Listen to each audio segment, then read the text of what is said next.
I should have slept earlier, but I was busy. Oh, that's alright.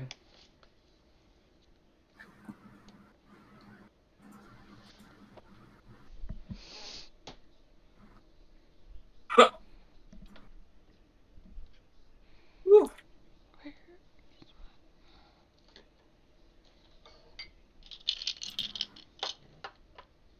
Beautiful town. We're gonna have to ruin it. Beautiful town. Hi, Mel. Hi, Blaze. What's up? Blaze, we can't hear you. You're like kind of staticky. That's unusual because I have my mic at full. Don't know why. Plugged in all the way? It is. It's. Overhead issue. Weird. Yeah, you keep cutting in and out and you're like staticky. I don't know why. I've never done this before. Same mic I've used that. It's fun multitasking when I'm able to buy shit for the campaign, even as I'm waiting for people to log on. Let's try to plug. Where's Dreg at? No idea. Hopefully he hops on soon, but yeah, everybody doing good? Is this better or It's a little better. really weird? You're at least not like cutting out anymore. But it's still staticky? Not really. You did it. I think you might have fixed. Just be right back quickly. I'm just getting something out of the air fryer. Feels like everybody has an air fryer now. I mean, We it's need good. one. We'd be able to make fries again if I had one. By the way, Mel, if you're talking, we can't hear you. Because I'm not saying anything. Okay, just making sure. No, I was like, okay. They said right? I'm pulling out my dice. Which ones? The ones that I use for Kanan. Like, Remember how I had said at the beginning when we were gonna start playing, I'm like, watch out, once you get into D&D, you're gonna start collecting dice. I mean, I got one completed, like, I got, like, a D&D box, and it's got, like, 3, things where you can put a bunch of dice in. I already filled up one, and I'm, like, half on the second one. Nice. It's time. Hey, Drake, what's up? Dead. I'm sure he's just turning his mic on. Or he's on mute. Yeah.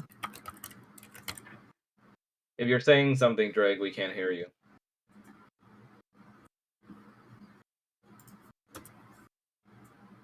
Dead, Jim, dead.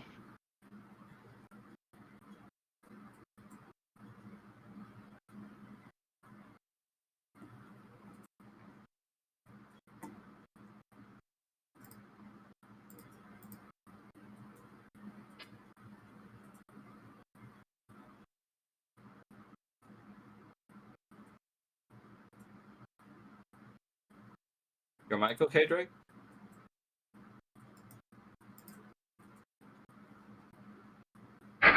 Ren, reject card collecting, embrace D&D dice collecting.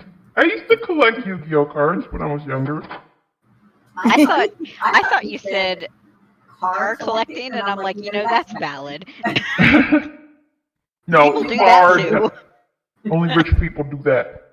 Well, Okay, but consider this. You can do both. Yeah, you're working up a collection of D&D books. yeah, I need a bookshelf. You're getting more than your DM does. I need a bookshelf. There you go, birthday present. Yeah. There he is. Oh yeah, we got room. Just gotta rearrange furniture.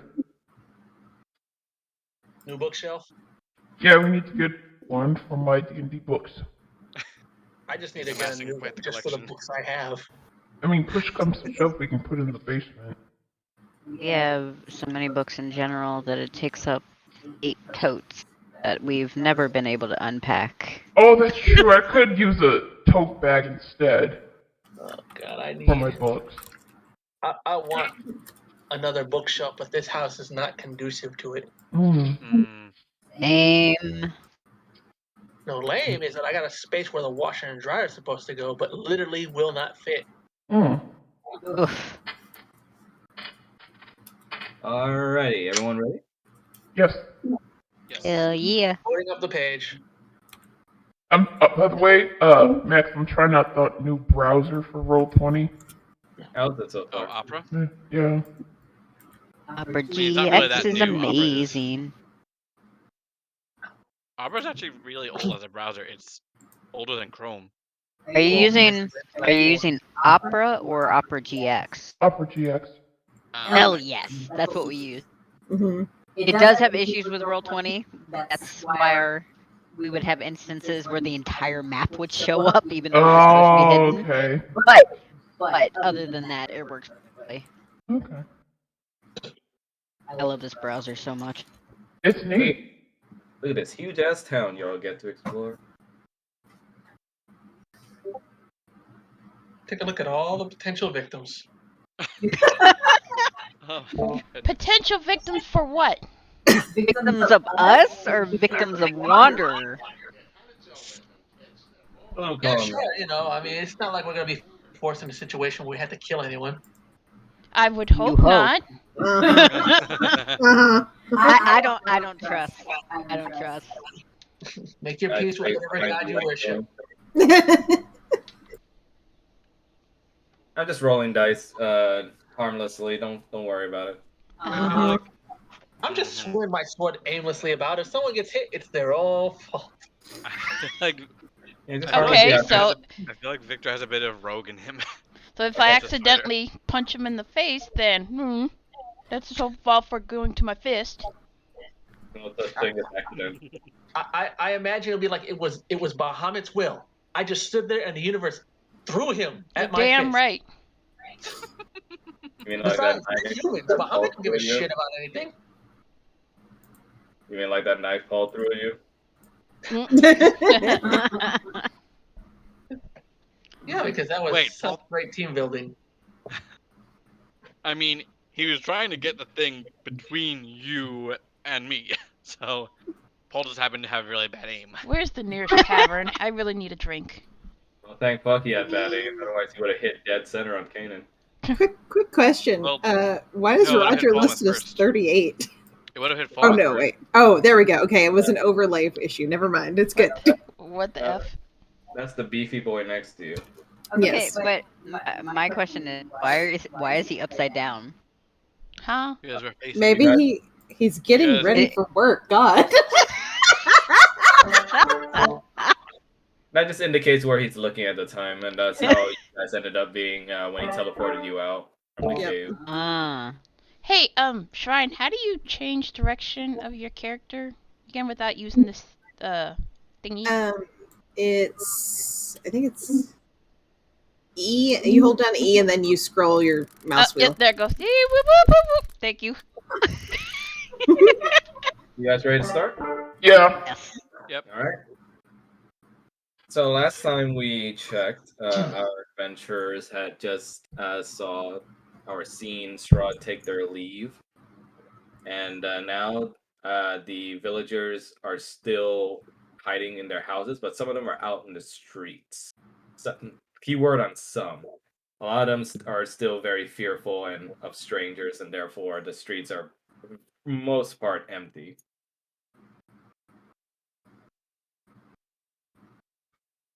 Oh. A village of humans. Lovely. We could try selling some of the stuff that we earn, see, and split. You mean the stuff that we raided from this house? I mean, all the inhabitants for Hold up. centuries. To be fair, the kids asked us to find their parents, and we did find them. Hold up. Kenan, Yes, that'll hold up in court. Hey man, these Why dead did children ask us to raid their house. why did you sound so down about this being a human town? Seriously. That's for me to know and you for not to find out. I'm a human. Yeah, a couple of us are human. And you guys are okay in my book. I'm just never comfortable in a human village. Wow. You guys are okay. You just breathe fire.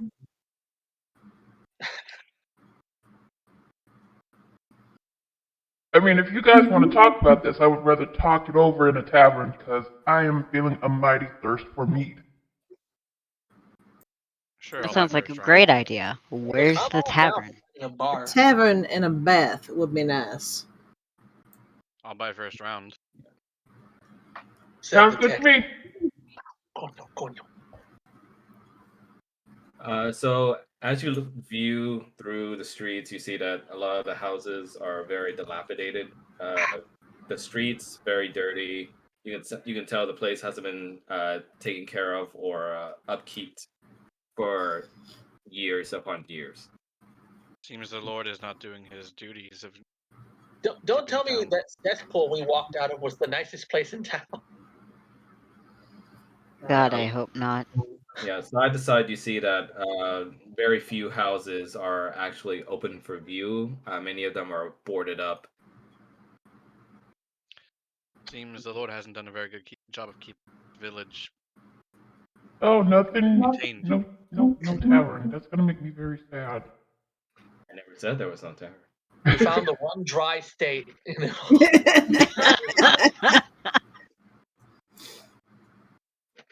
As you reach that intersection, you see a large gathering center in the town, and to the right of Canaan, from where he's looking, he would see a large building that looks like from the big windows, there's light emanating from inside, and to the left, there is a smaller but still larger size building that looks like it has no boards on its windows, with the signs on the one on the left indicating the words Bildrat's shop. Hmm.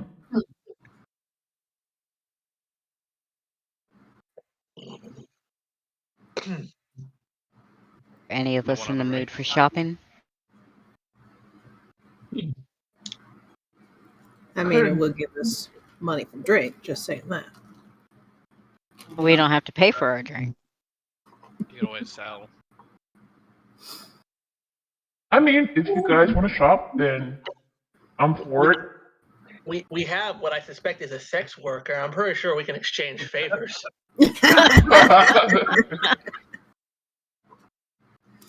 That is my job. I'd still like a tavern first. Yeah, and then you can, pay for the drinks and, have at it. Find the Thomas guy- said he'd pay for our drinks. I said first round. Hey, come on. Come on. I love everybody extending the idea that he's paying for every drink. The paladin said he's paying for our drinks. I never said. I heard it too. I only said first round. I'm not made of money. But this is a charity thing. Kanan approaches the building and sees that there's a single shaft of light that thrusts out from the windows. And it looks like there's a sign that is barely hanging on a post right near where the door is to this building. And on it, you can see the text "Blood of the Vine," though the lettering on the "of" look like there used to be an N where the F is. Um. Doesn't that look friendly? I Um, mean, Are we this sure whole this- town looks friendly. are we sure this isn't a brothel instead? Oh, you got competition. Pretty sure I know if it's a brothel. Well, I mean, that Kanan kind is of going to name try justifies the- opening the door. Okay. So is everyone entering the building or just Kanan? I'm going in. Yeah, Can't let him going in. alone. I Okay. must die. Give me a sec, folks, and let me transport you to inside the building then. Time to go into this wretched hive of scum and villainy. We assume.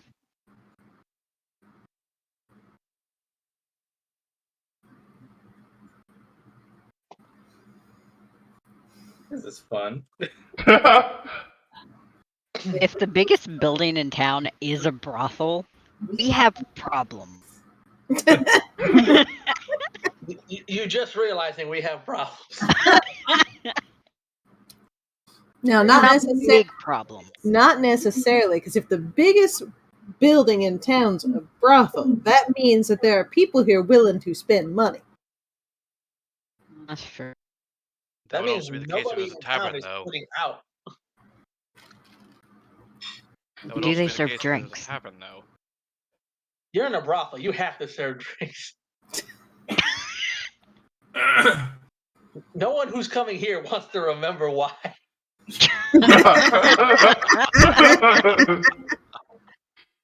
Yeah, sorry, folks. Give me a sec. I'm trying to DM. Good old roll 20. Find the expensive hooker. I mean, that's just me. You're the exotic hooker. Exotic and expensive. And here you were giving him shit about calling you all human. Y'all must really want me to voice a hooker. Do it. Do it. Before the game started, I had told Shrine, I was like, if we do find a brothel, that means that Wanderer has to do every customer in there. That's gonna be fun for me.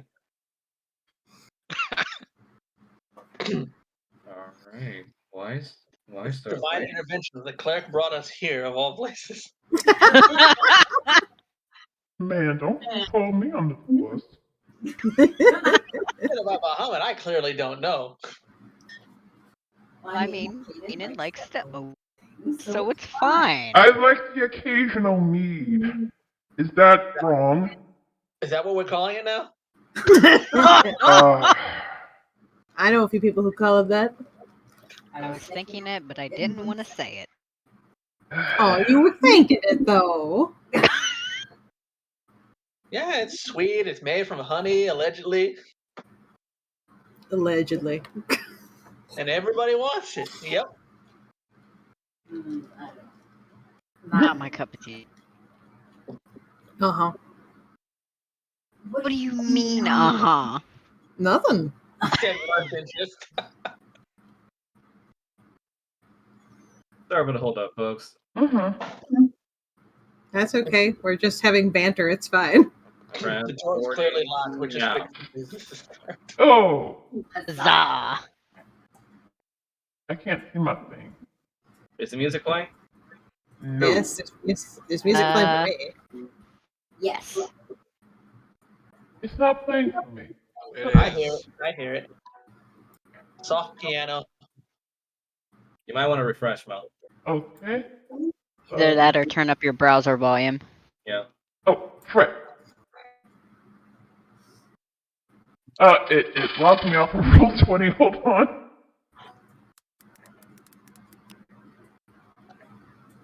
I see very shady looking people. Oh yeah, try not to wander too much without telling me. Yeah. Try not to do your namesake. Yeah, I'm trying to keep the narrative moving at the pace that I can actually keep up with, so everybody just chill for a bit. Okay, well, roll 20 just fucked up on me. So I'm gonna go back to Firefox and see. What the fuck? What's wrong? Okay, there we go.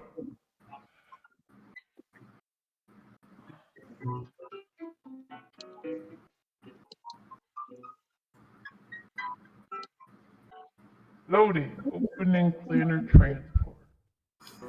Oh god! Chevrons are locking. Is it playing now? Oh yeah, it is. Let me guess. Volume was on max, so it just. It was up exploded too in your high ears. to where it spooked me. Yep. So easily frightened. Shut the fuck up. Now make it She's more gonna fun sh- for me now. She's gonna shank you. I don't You have have to roll a for it. shank, but well, actually I do. You have to roll for it. Also, Yeah. I love how nobody still picked up Paul's knife. Just saying. Nope. Yeah. It's bad luck. He doesn't need it. Okay. I can do that now. Yeah.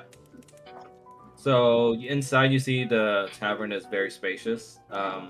There's a flickering hearth to your right where a couple of the tables are. And inside you see that there's not a lot of noise that would befit a tavern of this size. A lot of the seats are empty save for the seat in the center where you see three sisters sit together, all of them looking exactly the same. And they dressed in rather colorful garb, unfitting of that of a citizen of this town. Can't believe the fates are drinking. That's not sus at all. And right in front from where you entered through, you see the bartender just standing right behind the bar. And you just see him just almost mindlessly cleaning glasses with his towel.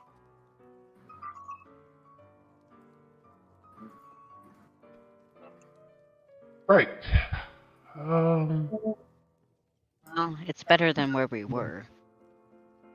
Yeah, hear the. It- Oh, damn it, Nana. it's a lot better than where we were. There's no undead things here that I can see anyway. Oh, anyone gonna talk to the barkeep? I think Well. this is a matter. You just pull up on a chair, a table, and then they should, in theory, serve you. Do we want to sit at the table or do we want to sit at the bar? I'd rather sit at the table. Table would be nice. Are there even any tables with enough seats? They all do. Yeah, I would hope all of them do. Well, yes. We'll just drag one over. It's fine. Okay. Kanan is going to approach the bartender. Okay. As Kanan approached the bartender, you see no response from the bartender. He just still goes from glass to glass, cleaning out the inside with a almost dusty-looking rag. Excuse me. He doesn't bother looking up from his glass. He just responds with a very dry, "What do you have?" I would like a tall mug of mead, please. He doesn't look up again, and he just answers in a dull, hollow voice, saying, 2 coppers. 2. Two what? What did you say, Max? Coppers. Oh, 2 coppers. Okay, let's see. I did say I would cover the first round. Oh, thanks, buddy. I was gonna say you're not paying. I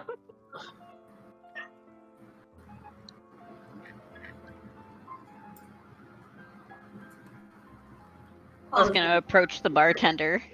I happen to have any ginger tea, do you? He doesn't bother looking up again, and instead just slowly shakes his head. I guess I'll have mead. I'll have meat as well. Roger, Victor. Yeah, I'm gonna go with meat as well. Yeah. Start with mead, lead into ale. And Falmouth hands over 10 coppers for the 5 meats. Okay. So you're handling over all the coppers for everybody, right? Yeah. Okay. So you can minus that amount from the amount of money you have.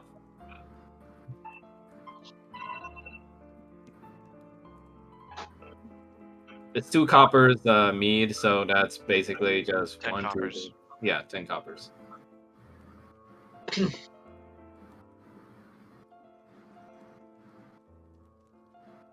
just trying to figure out how to calculate it since Subtract. I currently have 10.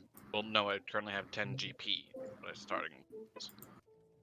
So isn't it 100 coppers is the silver and 100 silvers is the gold? Something like that.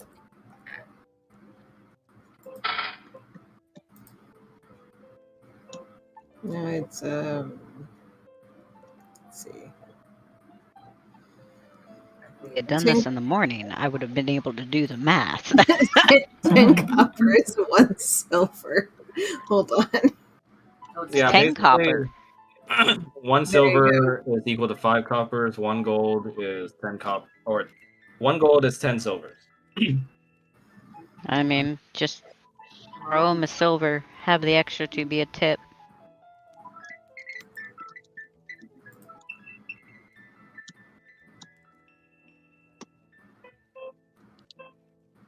Well, the big amount of 1 silver. 10 coppers is 1 silver. Well, Yay, math! Yeah. Watching the rest of the bar. The best part of D&D, math. Math is my enemy. Oh, same. Math will never not be my enemy. Do you guys need help? I'm sure there's a formula for this somewhere.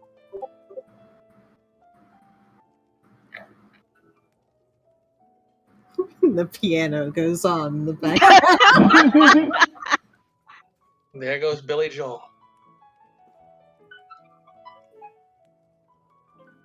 Yeah, because I believe you guys picked up some money from the previous encounter. Did we? I still have the starting wealth. I think Yeah. we only took. Unless I- Victor didn't distribute it. I When I was distribute everything that I can. I don't think we ever got to distribute yet, since it ended right after the fight, more or less. Let Yeah. me see. Yeah, you got like 60 silver pieces on you, by the way, Yeah. Victor. Yes, I do.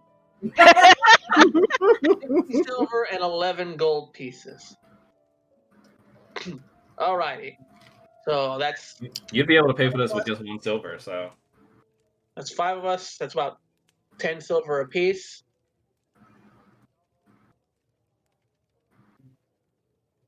No, just 1 silver. It's 1 Yeah. silver. Yeah, I'll pass the 1 silver. Pass over silver. I mean to divvy up between everyone. Okay. So you're paying him the 1 silver, right? So I pay Yeah, him the Falmouth 1 would silver. just. Okay. You can just minus that amount from your character sheet. Just a reminder. I just realized that my character actually doesn't have any money. You know what? You I should am have good. starting money from your kit. I have 5 gold pieces. What kit? I don't have a kit. So when you first made your character, you should have, besides what you had in terms of your equipment, you also start with a certain amount of money. Like paladins start with 10, and I think so do fighters. I'm not sure how much clerics start with. Oh, good. All right, everyone has 10 silver. So I'll distribute that now. Okay. And Falmouth just pays the 1 silver to the farmer. What is EP? That's electrum pieces. Electrum, yeah. I don't know what that is, Which- but okay. That's Electrum is an lower than alloy that. of gold and silver. And somehow Ah. worth less than copper. I don't think so. In terms of the amounts, looking at the sheet, it goes from left to right. It's copper, silver, electrum, gold, and platinum. So Victor is giving everybody 10 silver pieces? Or is Yeah, it- and okay. Falmouth is turning over. Add And 10 silver Yes. pieces to your. Okay. Rain. And Falmouth is turning over 1 of the silver pieces to the bartender. Okay. Okay. So the bartender just takes the money that you leave on the bar, and he just slides it into his hand. And after storing it away somewhere behind the bar, he just goes to the dispensaries behind him and grabs some wooden mugs and starts pouring out the meads. You can see the foam come out from the top as they come out, and he slams them on the bar in front of you guys as they come out until each of you now has one. Kanan picks up his mug and thanks the barkeep. I down my drink and then slam the mug back down. Another. Roger's just taking a drink like, everyone's so violent here. Jeez. Yeah, I legit forgot what to put. Shit. What do you say? I legit forgot to add my gold pieces when we started. And it's like chug, chug, chug. Okay, well, you can add it now if you want. Starting wealth by class table. I'm sorry, Max. I don't. I feel bad.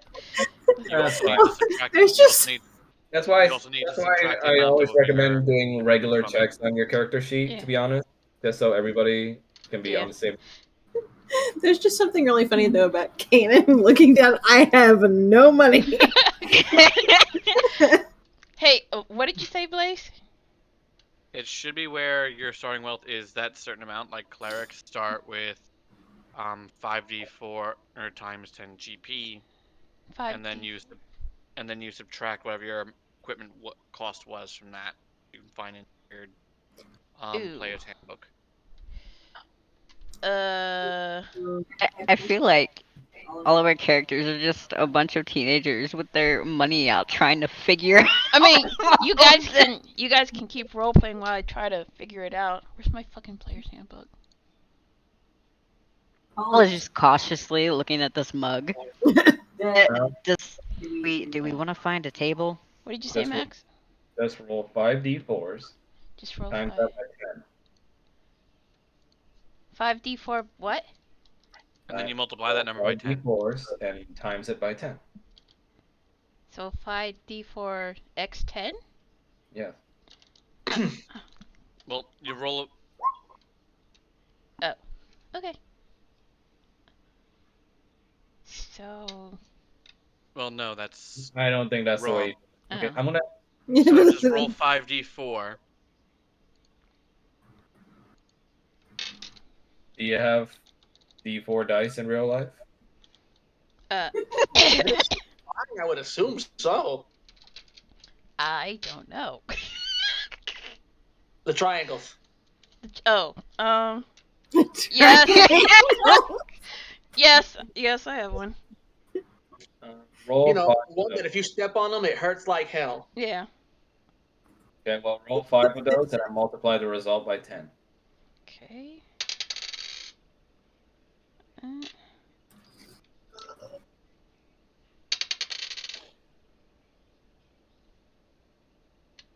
Y'all don't have to stop for my sake. He can just be standing there with his drink. Well, I'm just trying to think of how much I actually have then. I might have done that wrong too. Yeah. 5d4. I'm sorry. I feel like an ass right now. It's fine. You gotta learn. Trust me when I say that this happens in just about every single D&D game at least once. I just It's sounds very like true. just sounds Seriously? like Max is getting annoyed. Even I always sound like that.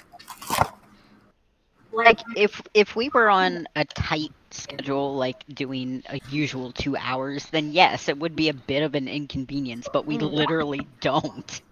Plus, I always look annoyed. he's right. He's You can not see it, wrong. hear it in his voice now.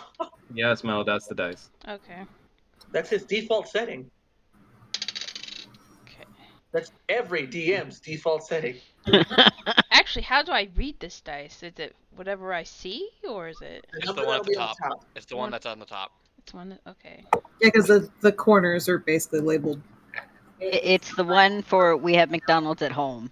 Okay. So I don't know what you mean by 4, and then plus 4, then 3. Remember, 2. you roll 5 of those, and you add the result together and you multiply it by 10. Another 4. Another 4. And I just kind of headcanon this as Kanan counting all his money right now. yeah, he's not like, oh, how do I say this? He doesn't like splurge on his money, but he's So he's kind of frugal. bad. Yeah. Grandpa.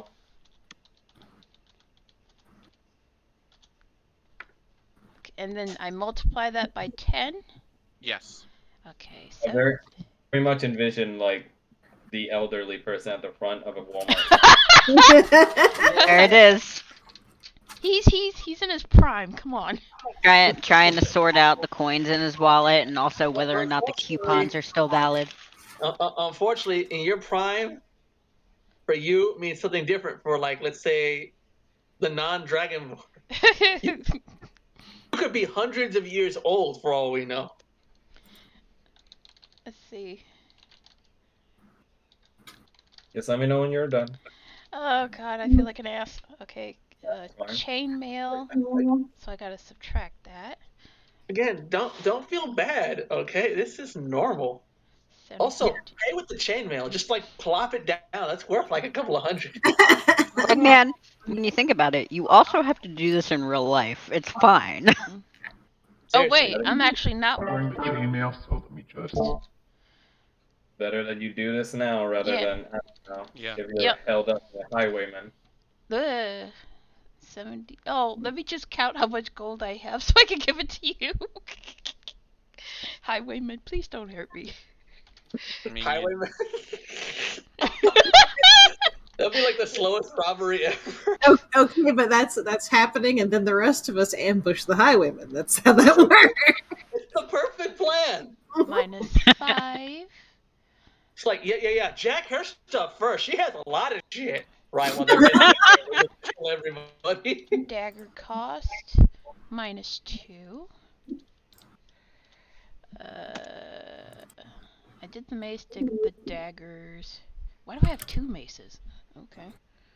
Why what? You can wield 2 maces at the same time. It's awesome. Let's see. Mace. I don't think clerics are terribly proficient in that. Need a hands free. Well, I have 2, so I gotta subtract that one. -5. If anyone else wants to also take a look at their character sheet and see if there's anything they need to straighten out, please do so. Mace, dagger. Yeah, I'm good on mace, my level. dagger. I have 10 gold left after buying Then everything. Okay. spells don't cost money, do they? I know it's No. a stupid question, but Certain spells cost money. Revival spells cost money. If you're paying for someone to do a spell for you, it costs money. Okay. Or if you're buying scrolls or whatever, then that would cost money. But. Okay, so. But spells that you know, no. Okay, so I did the Revival thing. spells still cost gems. I did the thing. I got 170. Then I subtracted everything that I have equipped. That's material, and I got down to 156. Wait, isn't chainmail 75 though? That's in the inventory, ain't it? Oh, oops. I'm done. Personal opinion here. Wander, feel free to correct me. For starting gear, I normally don't bother. For starting gear, you had 2 choices when you made your character. You either just get a set amount of money and you use it to buy what you want, or the other one is you get a set pack and a set amount of starting money based on what job you were. Yeah, I did that, and it ended up being 10 gold for me to start with. All right, so I subtracted the chainmail. Oh, I feel like a dick right now. It is fine. It's fine. -5. I mean, we were kind of thrown straight into a thing, so don't worry. Monster Hunter pack. You anger your DM more by you keep mentioning that this is a problem when it's not a problem. Pretty soon he'll be like, "You want this to be a problem? Fine, the DM will make it a problem." Okay. Dungeon Master kicks Monster down the door. Hunter pack. -33 GP. Priest pack. 5e. 19 GP.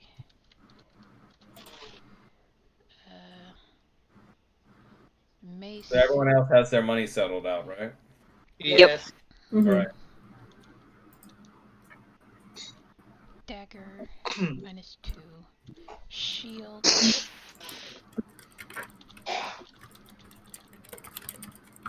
10. Sean.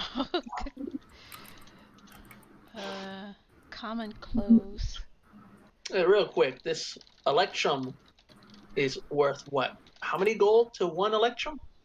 It's Check the Discord chat. Yeah, I think I'm it's looking. 10. That's 1. Common clothes. standard exchange rate is 2. It's 2 electrum for 1 gold. 5. Okay, yeah, fucking numbers. Fractions are not my friend. Alms box. 5. 1 electrum is 5 silvers. Cost. And None since of it us have takes- ever been cashiers. And since it takes 10 silvers to make 1 gold, it would take 5 It would take Yeah. 5 silvers. Yeah, no, I was fortunate enough to avoid cashier. I kind of like how Paul's just sitting off in the corner. Yep. He's very sad that he didn't get tea.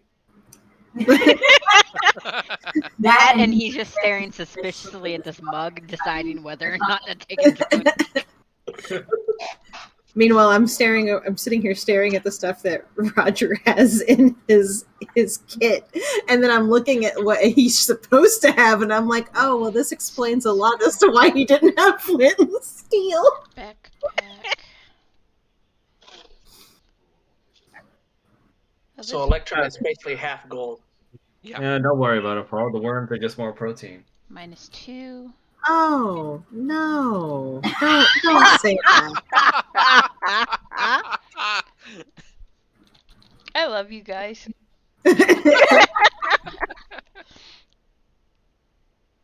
This is becoming slowly less and less awkward for me. Oh, fire alarm.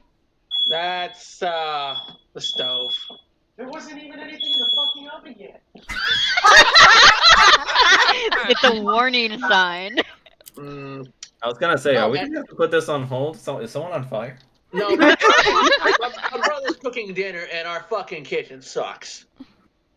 Ours does Okay. too. We just don't have a smoke. -5. Well, I guarantee you that living room / kitchen is full of smoke now. I don't know if you guys noticed, but I had to flip off the piano music for a sec. I'm so. I didn't That's even fine. notice. I noticed. Feel I like noticed I didn't want to say anything just because. -2. Okay, so I have after doing all that subtraction, I've whittled it down to 7. So is that Okay. 7 gold pieces? And then you have 10 silvers. Okay. yay, financials. Okay, good thing we. I. When we were making our characters, I didn't even think about gold. All That's right. gonna come up if that's I gonna mean- come up for upgrading gear. Person of the when holy mission never Yeah. does. Yeah, like if, for instance, if gear doesn't drop, like upgrades to armor, for instance, if plate armor doesn't drop, you might have to buy it, which is 1,500 gold. Holy Bear that frick. in mind. Cleric work. Bear in on- mind, you can always sell stuff that you have to try and make up the difference. I could sell that Because- sword that I got. Plate armor is the most protective of heavy armor types. Which is You why good it now? costs so much. Yeah, I'm good. I'm ready. Everyone ready? Yeah. Okay. So yeah, resume as you were drinking your mead.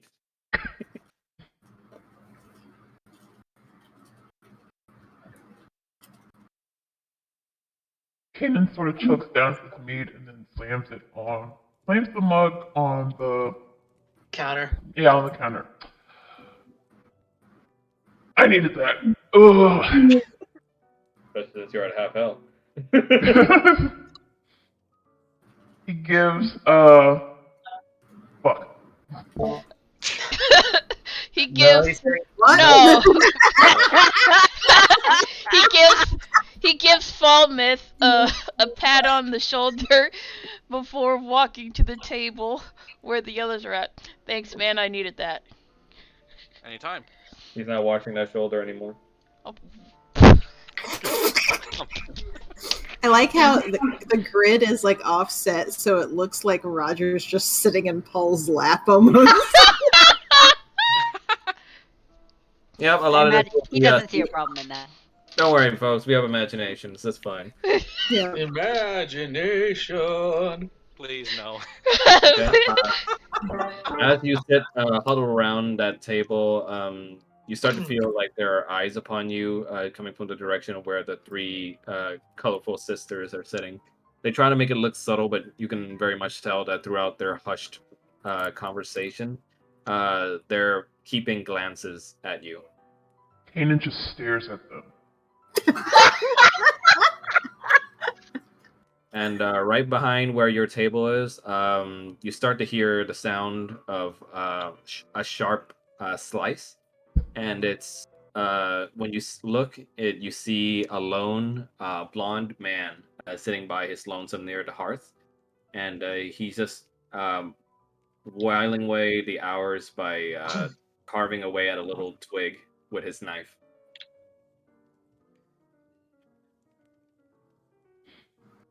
Is he whittling it into any sort of specific form, or? No, he's just whittling it to make it sharp. Ah, he's sharpening it. Okay. Roger's dying. You okay? You Good okay? Me down the wrong way, it's fine. I think the mead was poisoned. Fallen just down and say, just finish this up. Takes a small drink of his, slowly puts it down, and just pushes it towards Roger. For a large tavern, it's pretty empty. I mean, it's still early-ish, I think. I don't think so.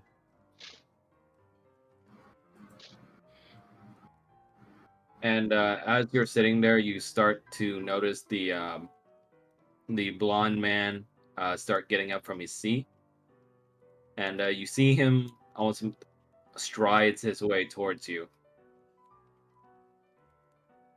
No, it ain't Probable coming. cause inbound. And he makes his way over to the opposite end of the table that's clear. And he almost bows his head slightly to you and goes, "Hey there, folks. Having a good night?" Not really. Can't complain. No point to toss to my witcher. Kanan just grunts. Well enough. It's a Yumi. Okay.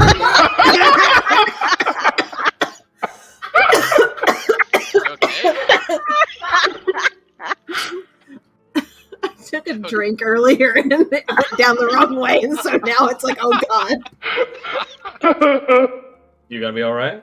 Yeah, I'll be fine. I probably need to take my inhaler. That's all. It's fine. Just to complete the D&D ambience, somebody's taking an inhaler because nerds. The young-looking fellow nods at your comments, and he kind of just replies, "Yeah, well, after a little bit of construction I saw you were up to, I wouldn't have doubted." You've been watching us? He sort of just gives a knowing look over at that reply and just says, "My good fellow, you put down an entire house. I'm pretty sure everyone in town knows about it now." To be fair, we have probable cause. To be fair, that technically wasn't us. You can't prove That it. too. He puts his hands up at you and just closes his eye and says, "Whatever the case may be, I'm glad. The hellhole of a house has been defiling the sound for a while. People come in, they don't come out. You see the problem. So, on behalf of the town, I thank you." Can you tell us why they're still so skittish? Because we have not seen many souls out even since it came down. He gives out a big sigh. Yeah, you're definitely newcomers, all right.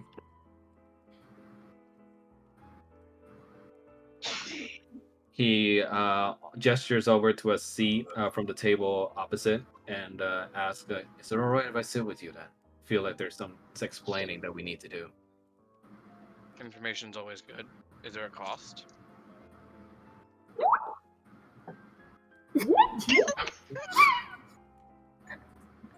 He shrugs and just grabs one of the chairs and drags it over to the table, sitting rather nonchalantly, and he says, "Only if your time is worth anything."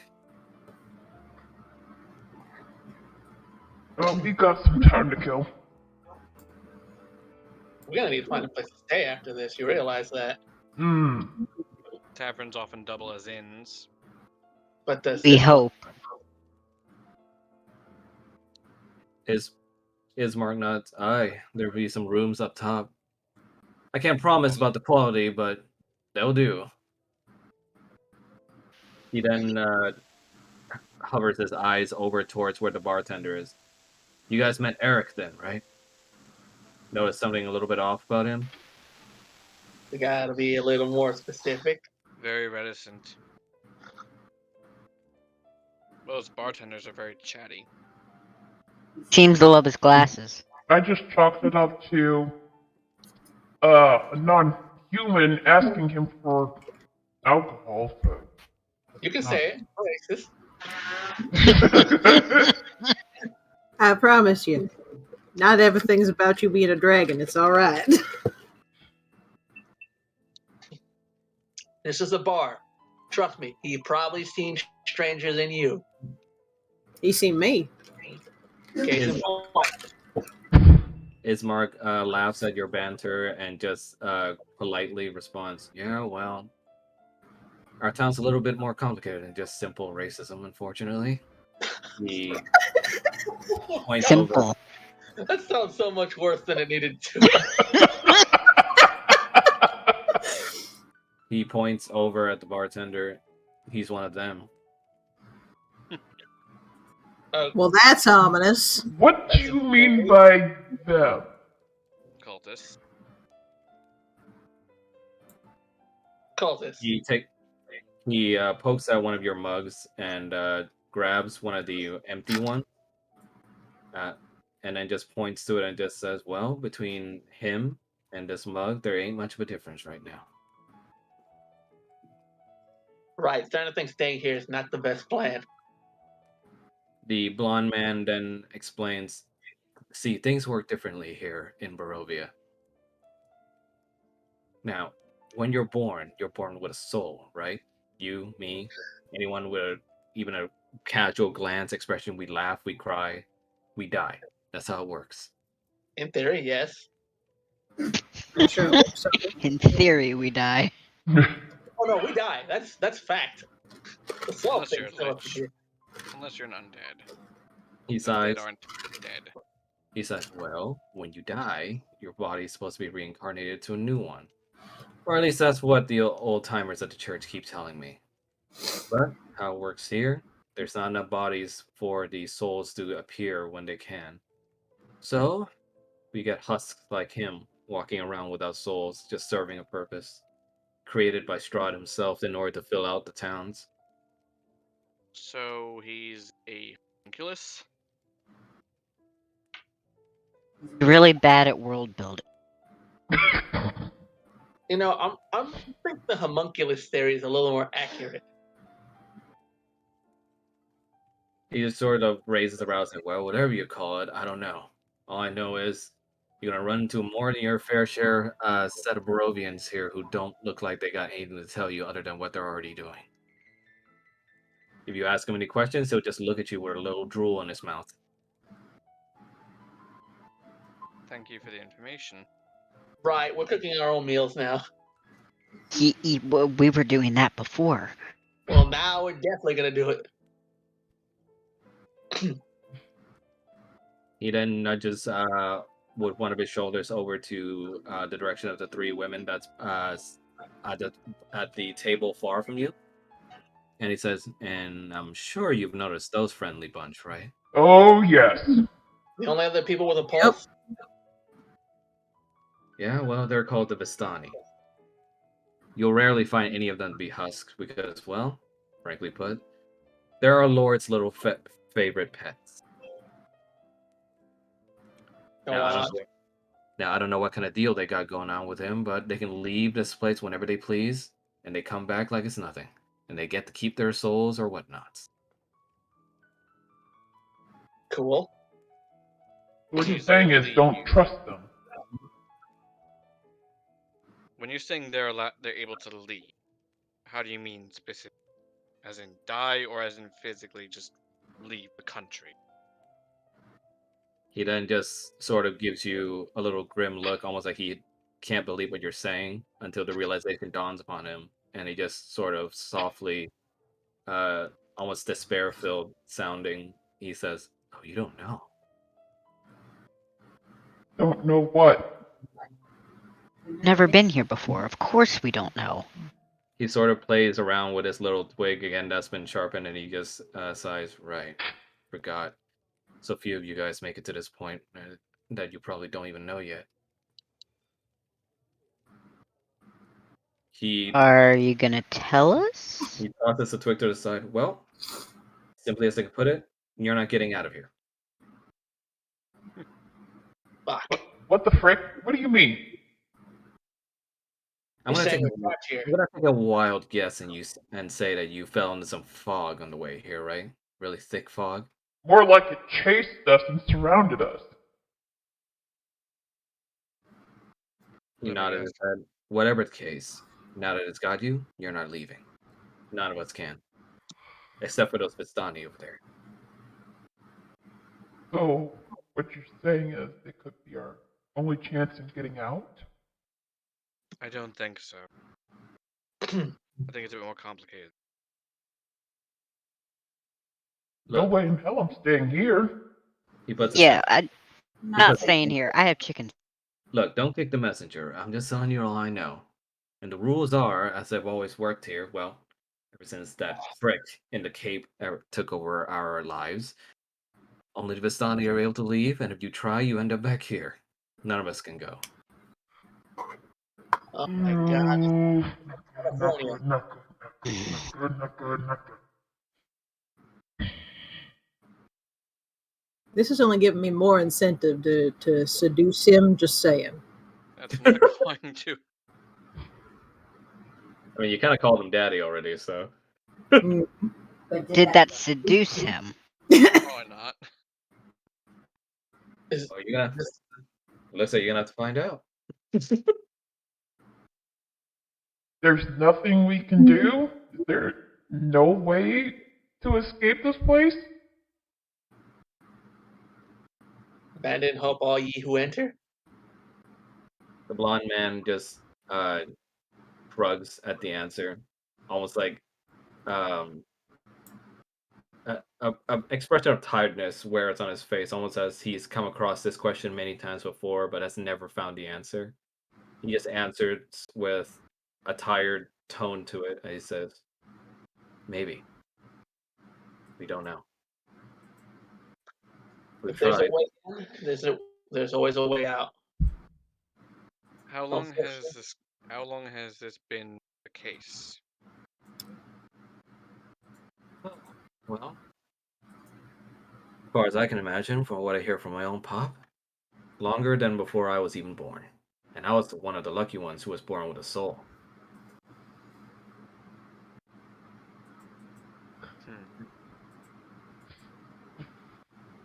So you were born here. Yep. The Virgo Master's very own son. Ask anyone, you'll probably hear the name Ismark the Lesser. Yeah, The lesser part I'm not too fond of, but what can you do?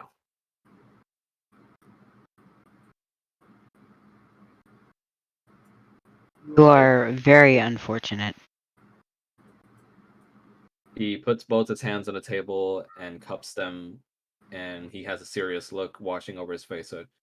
But the reason I tell you all this is because, well, judging from what I saw, what you guys did at that house, you might be my best damn hoe to help out my sister right now.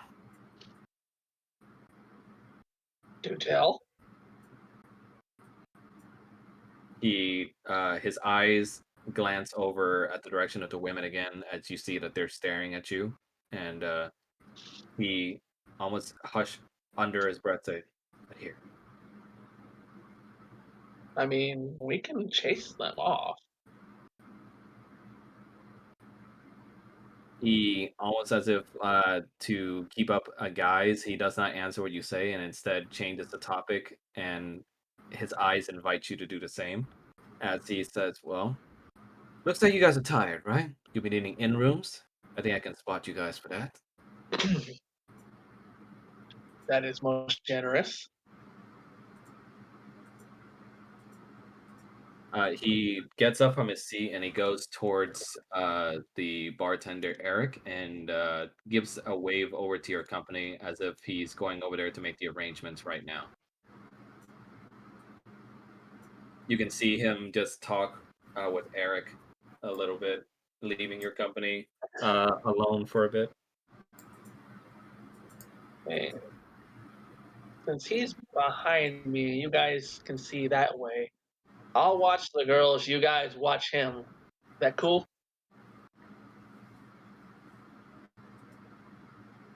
What are we watching for? Anything more suspicious than it already is. Kanan just growls in frustration, not really responding. You are awfully peppy today. And Falmus places a hand on his shoulder in support. Ismark soon returns to your company and goes like, "All right, got you a couple of rooms upstairs. Why don't we bring our conversation up there?" Sounds like a good idea to me. Fine with me. He heads over to the stairs preliminarily before you guys, and Primarily? yeah, waits atop the stairs near where the rooms are.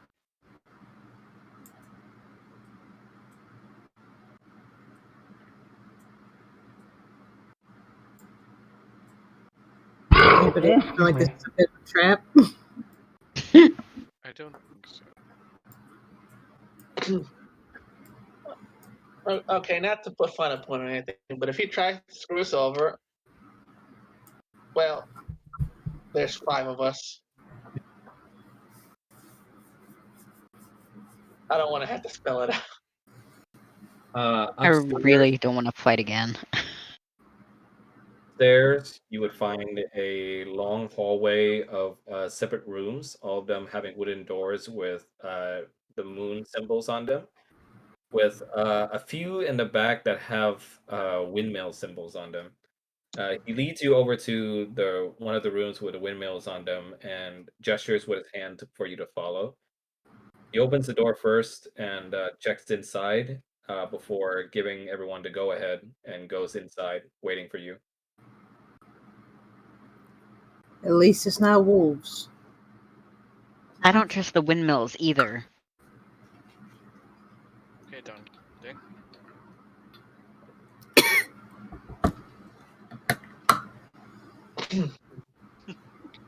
Okay. So what do you guys want to do? Go to We'll bed. go in. Go in. Guess we're going in. You follow him in afterwards, and he waits for everyone to get inside. You see that it's a rather modest-looking room. There's a bed there that looks like it hasn't been touched for quite a while, and also a few other straw mats on the floor that are numbering in 3 in total. So there's definitely not enough for all of you, but that's just one room. Random cat. That would be Lily. Every tavern's gotta have a cat. I got one of them parked on me right now. He puts his back to the door, and Ismark just lets out a big breath, and he looks over at your company and starts speaking again, now with less apprehension in his tone. All right, well, sorry about that. Just had to get away from those eyes.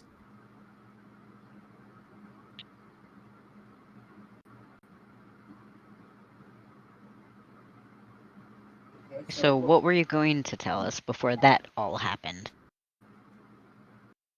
He crosses his arms and rests his back against the door, almost as if subtly also trying to hear something outside. He states that, well, just had to get away from those eyes because one thing I forgot to mention, those Vistani, they're Strahd's favorite pets, but they also work as informants for him. He did mention that he wanted to keep tabs since we were interesting. But the real reason I brought you here is because I need your help right now. You guys, you all look like you're capable, and I need capable people in order to help my sister. So what's happening with your sister? Hopefully she's not a dead child. Not another one. It's He finally answers. a situation. He answers, her name's Irina, and for whatever reason, we don't know, but it's our greatest weapon right now. Strahd wants her. Now, I don't know why. Maybe a few hundred years of living has gotten lonely, but for whatever reason, we've suffered multiple attacks with him trying to get her. So right now, what I need you all to do is help bring her safe passage over to another town called Valaki. It's going to be a long trek, but that's why I need your help.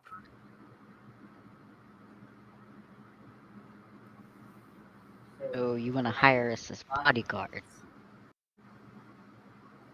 He nods, essentially.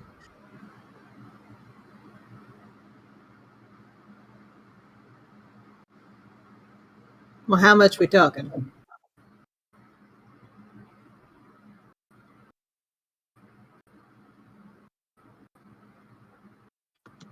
He swings his head over to the side. It's like, well, I guess generosity just won't be enough in this manner, so if you do the job well, I'll give 100 gold pieces to each of you.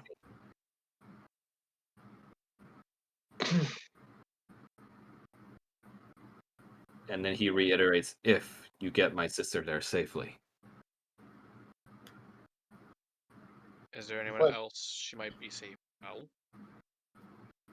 Say that again, Blaze? is there anyone else she might be? Well, or is Volaki? Shoot. Sorry, you're cutting out, man. Yeah. I'll be right back. Okay.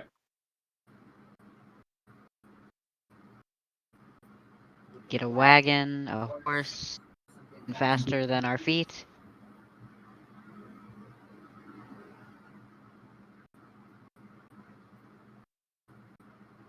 I want to wait till Drake comes back. Mm-hmm. But what do you guys think so far? Suspicious. Very sus. Us. Since he stepped away, I will be right back too because I need to pee. Same. Guess it's break time. That mean I got time to grab a small bowl of cereal? Yeah, go ahead. Small Okay. break then. I was trying to say, is there anywhere else you might she believes she might be safe? Where's Volaki? Option.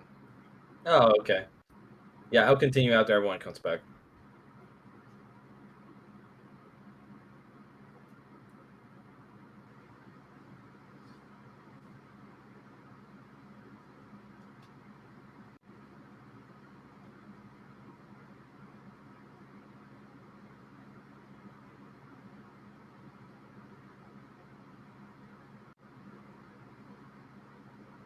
I don't know why it's being weird. We can hear you better now. Yeah, are you on your computer? I've been on my computer. That's the weird thing. Might just be your mic. I don't know. It's weird because it's been the same mic that it's always been. Yeah, maybe you need to like hitch up the pickup on mic or whatever it's called. I mean, it's currently set to automatically determine input sensitivity, so it should be fine.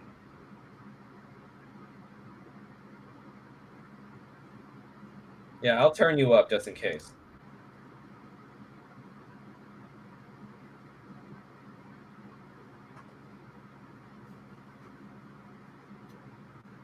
Yeah, on my end, it's mostly that sometimes you cut out, especially you seem to cut out exactly on the info that we have to hear.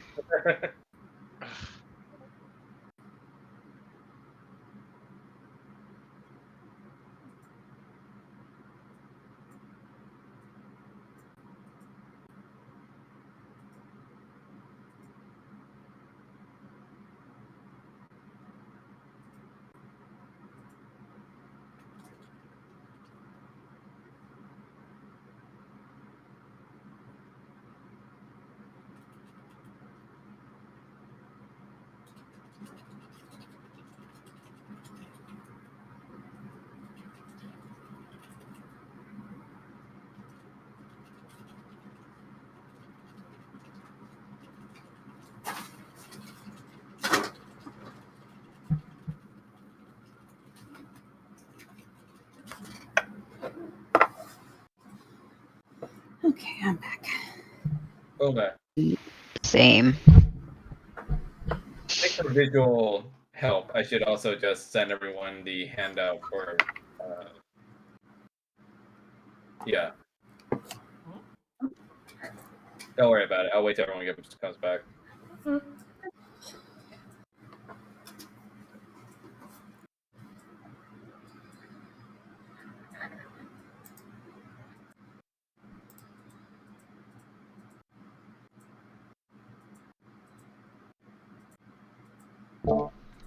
Murder hobo. Thankfully, no one's like that right now.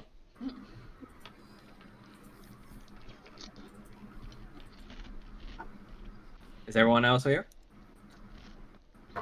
I think Drake's AFK, Yeah. I guess. So yeah, I was waiting. I'm back.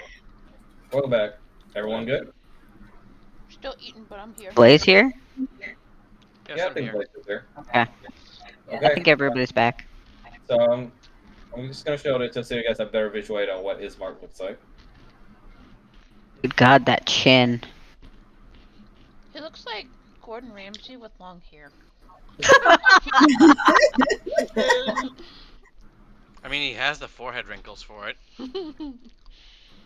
When you live here, you're gonna get a bunch of wrinkles. That's surprising. But yeah, Blaze, what was your question? Are there any other places where she might be safe, or is Balaki the only option? He taps his foot a little at the question. He says that Valaki's the best place I know. I have people there who can help her. And as far as I know, they're the ones who are at the best at keeping eyes away from Strahd. Can we get a wagon or a horse? Something other than our feet? He shakes his head. Unfortunately, that's the one part I can't give you. Strahd probably monitors any sort of wagons or anything like that. You know, exactly. But that's why I need your help smuggling her out. He already has eyes everywhere, and, well, if he's gonna stare at anything, I might as well be with a bunch of bodyguards protecting my sister now, won't it? Not saying my sister can't take care of herself, but he has a tendency to stick her nose into things that she shouldn't. Especially with a 10-foot tall vampire following her. Got it. No common sense.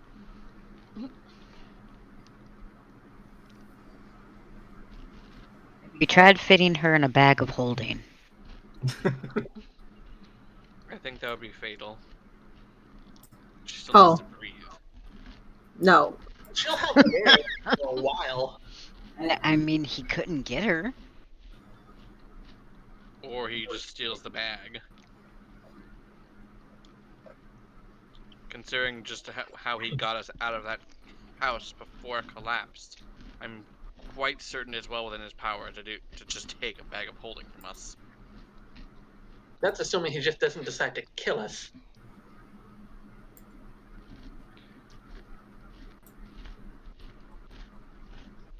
I don't think he'll kill us. He seems very entertained by us. We didn't piss him off. But if there's something that he wants, such as our host here is suggesting that he is trying to get his sister, and we're in the way, I don't think we'll be in his good graces very long. Because let's face it, despite our best efforts, we did not piss him off last time. Alright, well, how soon do you want us to get her out of here? Ismark sighs. As soon as possible, really, but I know my sister, she's gonna be pretty stubborn about it, so you probably have to do some convincing there. I'd go with you if I could, but with what's happened with my father, I'm gonna have to look over this place. Somebody was just shanked. Sorry.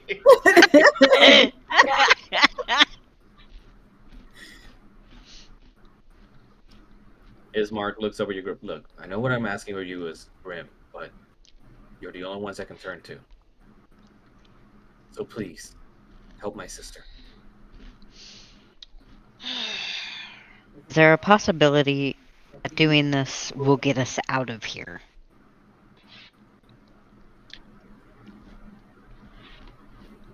He looks apologetically at you. That, unfortunately, I can't promise.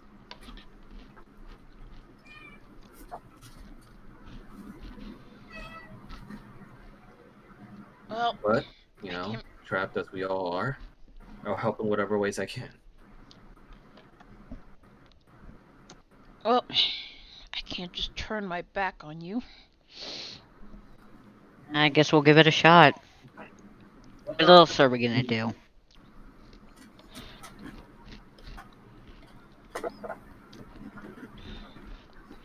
But I refuse to be trapped here forever.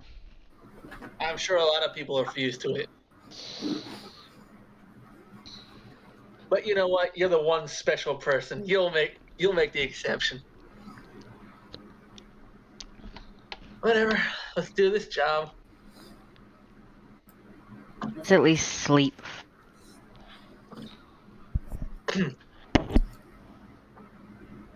Right. Are we completely unsold on not having someone stand watch in this very sus setting? I mean, it's always a good idea to have someone keep watch. Ismark, Though it should probably be done in shifts. I agree, and I say that the martial character is probably a better job of doing the watch for the time being. Ismark opens the door a little and peeks outside to make sure there are no listeners, and he closes it, and he looks back at you then. Thank you.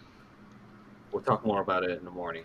Well, whatever mornings there can be in a place like this, but well, you'll see what I mean. Until then, sleep well, okay? Good night. He then leaves the room, and right before he closes the door, he pokes his head back in and goes like, all right, I went ahead and paid for your rooms. Any of the rooms that's marked with a windmill, go ahead and have your fill of them. I'm sorry, you cut out there. I didn't hear. I went ahead and paid for all your rooms. All the rooms marked with windmills, have your fill of them. Thank you. Windmills. He then closes the door with the latch shaking a little before you're left to your own devices now, alone, with a little lantern light flickering and shining up the room.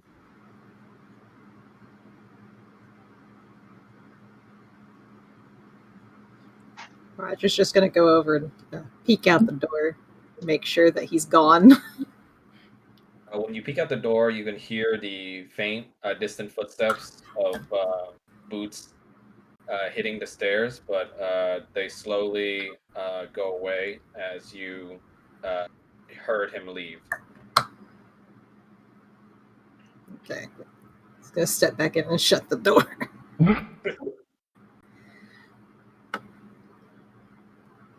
Paul looks at Roger. All right, pick a room. I'll take first watch. Second. Third. Fourth. I guess that leaves me with fifth. This sounds like a fun little slumber party.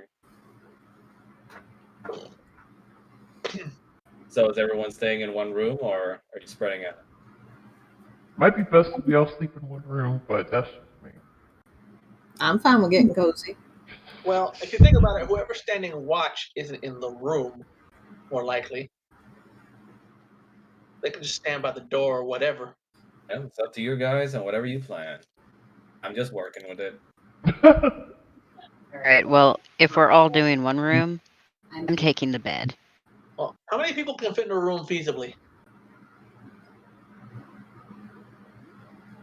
Are you asking me? Yes. Yes. Yeah. Well, there's one bed that can fit 2 people on it. It's kind of like a 2-bedder. And then you got like some straw mats on the floor, about 3 in number. Yeah, so okay, 2 people share Yeah, one share the bed. It works. The other 3, yeah, so yeah. And then whoever's on watch stays outside. Sounds like a plan to me.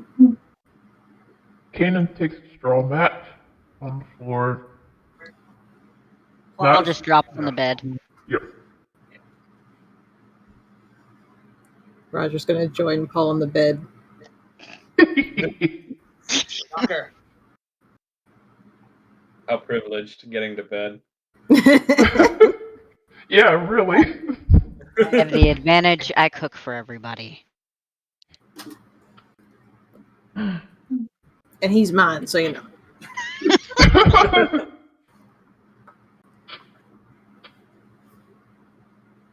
I mean, if there's a bed in the other room, we could always drag that in here. I mean, technically speaking, he did talk about 5 rooms since you seem to have one individually each. So Yeah, he pretty much paid for all the windmill rooms for you guys, so feel free to spread out or stay in one room if you want. He's already I don't know. It paid just for feels like it's much safer to be in one room. Yeah, that's but it fine. can also I'm but it just can also make it informing more you guys of cluttered. the situation. Yeah. Say that again, Blaze. It can also make it more cluttered if anything does occur. Oh. He makes a good point. Whatever you guys want to do, let me know. Kanan's gonna take a room. Okay. I think he needs to vent anyway because he's really frustrated. What kind of venting? Like no, what the fuck?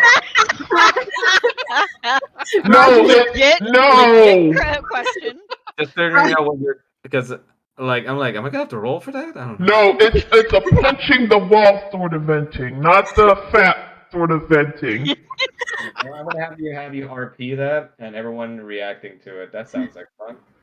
Like in his room or in the room that they're at now? I feel like if you're punching the wall, it's gonna be heard, depending on how Okay. close the room is to everyone. It might also be Alright. heard downstairs, just as a note. Okay, well, Kanan's gonna take the room with the windmill across from the room Yeah, that they're in right now. Yeah, currently you're in the room that's all the way at the end of the hallway. Okay. Yeah. So you're going to the one across? Yeah. Okay. I don't think my map updated. No, there's no map for this. It's just Okay. theater. Okay. No. Kanan closes the door behind him, and once he's alone, he sort of growls in frustration until he gets so angry that he screams and punches the wall right next to the door in quick succession, like 2-3 times. And Falm is just standing between the 2 rooms, like just trying to keep watch. Yeah, the punches will be hard enough to basically rumble the area a little bit. Pissy dragon. What is that? The pissy dragon. Yeah, well, I mean, with the news he just got, I don't blame him. I was just like, everything okay out there? Having fun without you.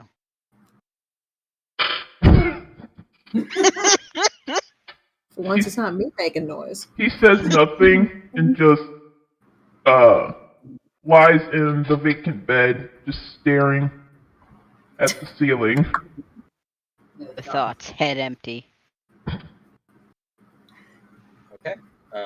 So is everyone else also settling into their beds? Well, except for Falmouth, but yeah. Paul's already down. He's not getting back up. For my curiosity, how long are you keeping watch and switching off?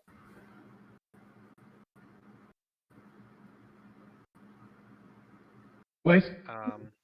Every hour, every 2 hours. Just trying to. I feel like every 2 hours should be enough of a switch. Every 2 hours. Yeah, every 2 hours would work. When do we get our HP back? Well, I'm just trying to make sure everything's settled before I initiate the long rest. Oh, okay. Yep. So you guys are getting the night's rest, so this will count as a long rest. So for any of the spellcasters, if you guys want to revise the spells you want to bring along or prepare, please feel free. This is your time. Yeah.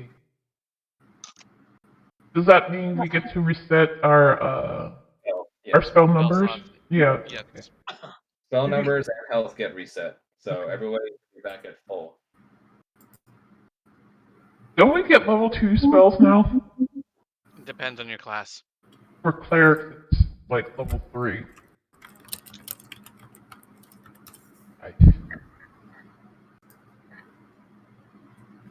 Well, if you have that tier of spells available, then yeah, you can prepare the appropriate amount that you can carry with you for that tier. Yeah, we get 2 second level spell slots. So let me just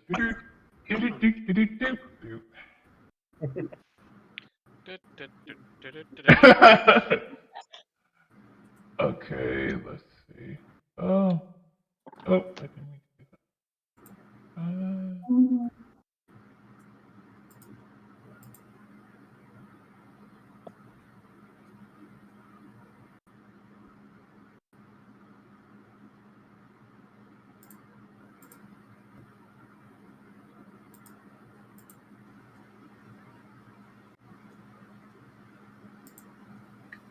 Cure wounds is divination, right? No. Or is that something else? I think it's evocation. Ah! This is why we ask questions. Yeah, it's evocation.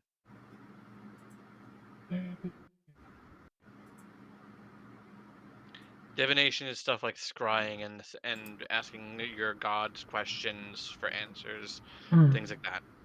And then they give you a vague response. Yeah, they can only like the best they can do is like yes or no questions where you can actually get a direct answer. Right. Otherwise, it's more vague.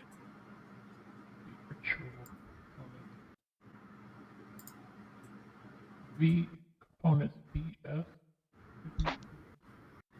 Range touch.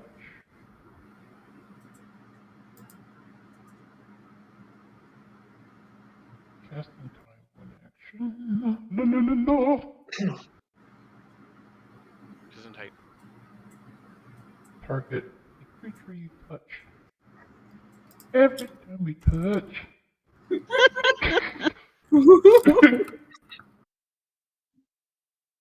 Duration. Pissed off Kanan just whiling away the hours resting by like preparing on his holy symbol. Humming tunes along the way. This is also helping him calm down. There, you just punched the shit out of the establishment, yeah. Yeah. Spellcasting ability. What the fuck? I sense much repressed rage.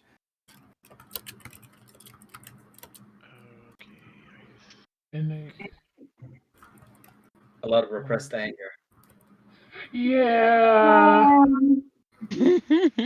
Spell card attack. What the Add ability mod to damage or healing. How many spells can you have prepared? It's up to the amount of slots you have for that tier. Yeah, and it also depends on if you're, say, a divine caster or an arcane caster. Like paladins, for instance, can technically know all the spells at their level, but they might choose a specific amount. Like paladin is half paladin level plus charisma modifier, rounded down. 8 plus.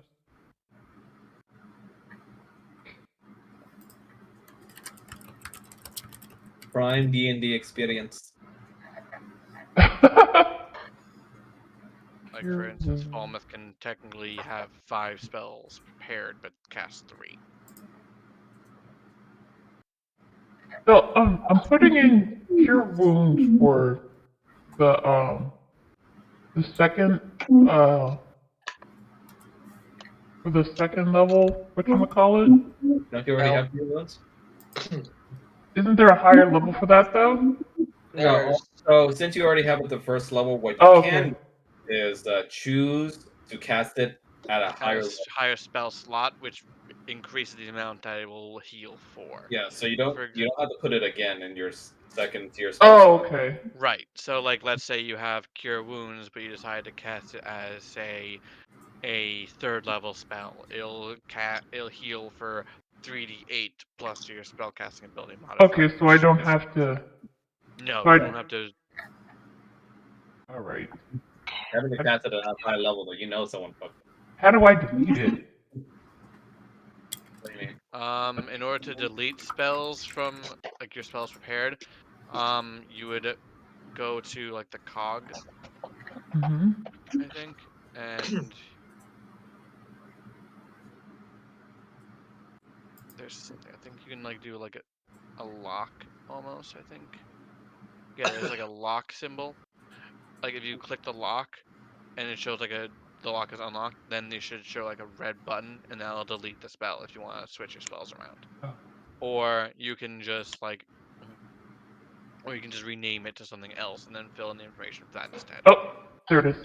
Thank you, Blaze. You're welcome. This is why we ask questions.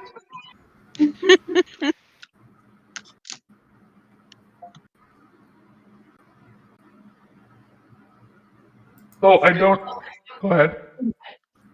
I feel like getting a picture of myself drawn as a PlayStation. What? So I don't have to. I don't have to put anything down for the second spell slots that's already on my first level. Yes. So Because like, go ahead. As a caster, you have the option to cast one of your lower level spells as for a higher tier. Mm-hmm. And what will happen is that you'll use up a slot for that higher tier to enhance that spell. Okay. All right. Well, I guess I don't really have to do anything. You do.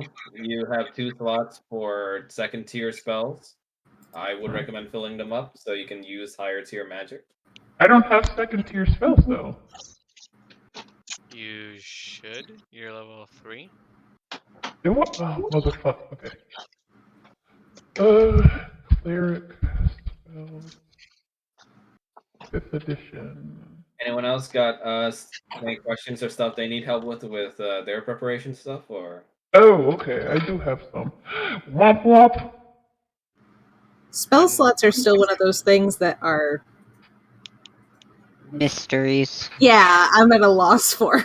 Well, so let's say Honestly, I'm just changing one of my spells. Okay, so let's say for second tier spells you have 2 spell slots for that, yeah? What that means is that since there's 2 spell slots, you can prepare 2 second tier level spells that you can carry in that slot. But those spell slots also count as your MP for those spells. Meaning that you'd be able to use 2 spells from that tier. Yeah. Is that confusing? Or Yes, very Yeah. much. let's say you have like I don't know, like Mel said, cure wounds on tier 2, right?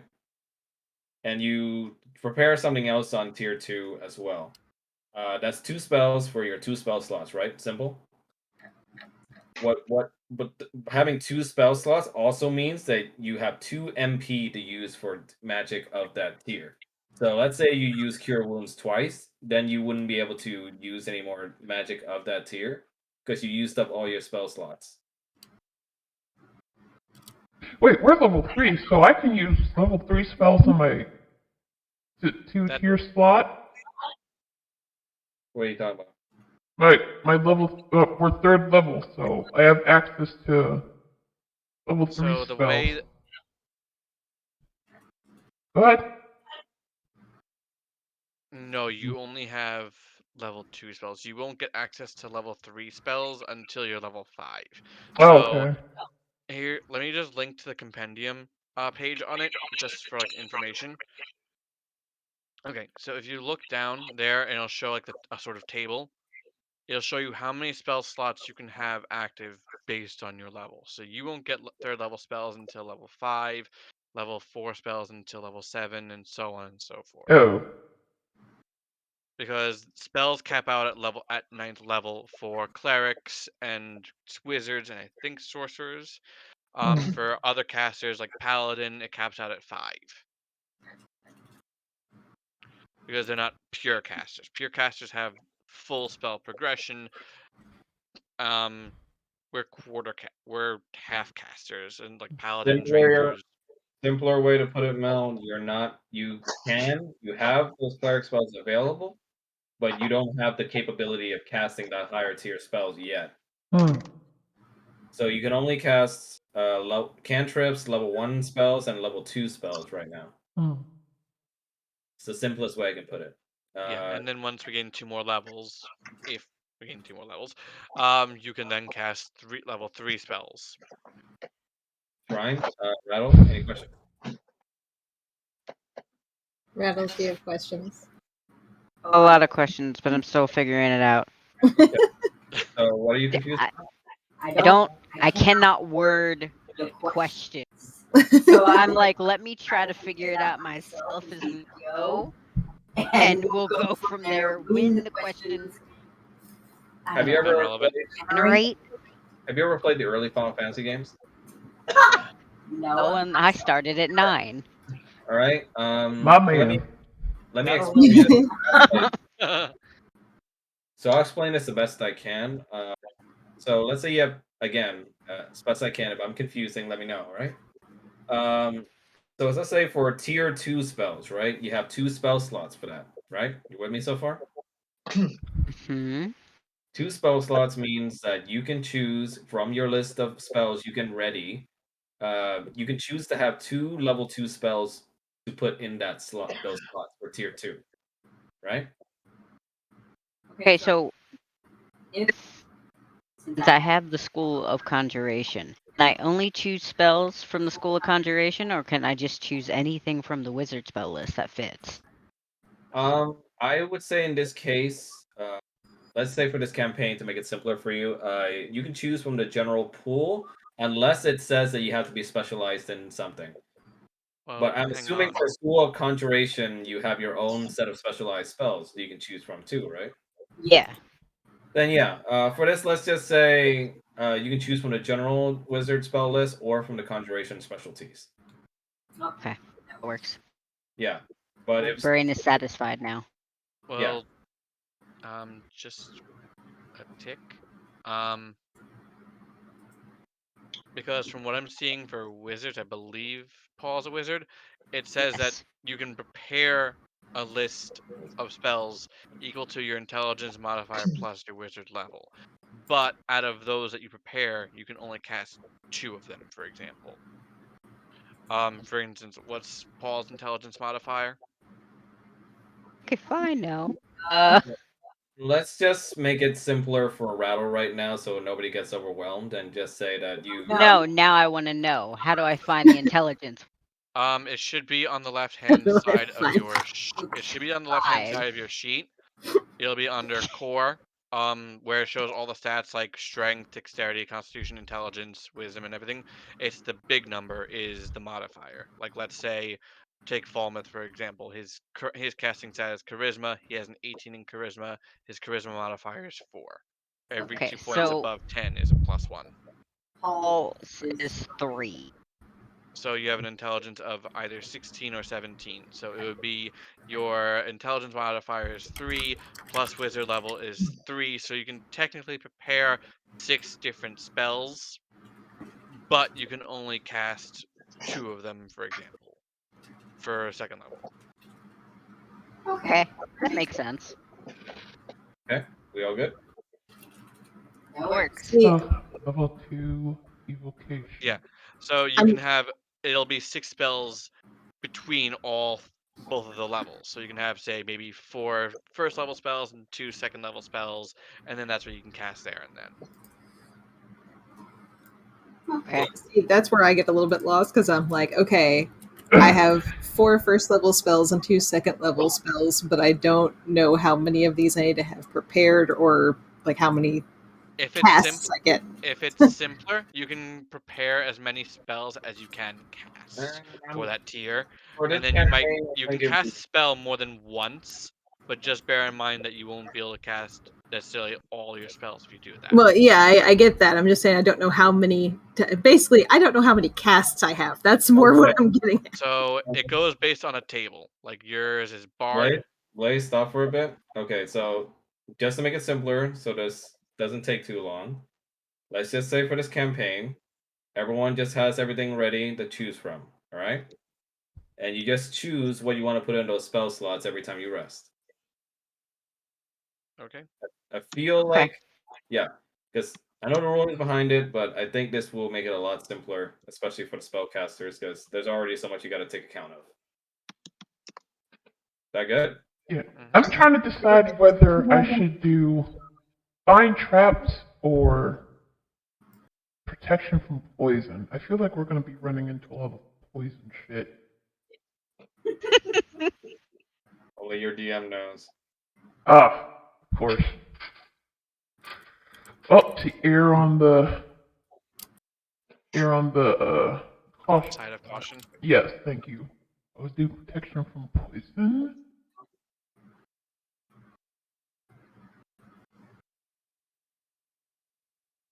Yeah, just in case that beer didn't hold.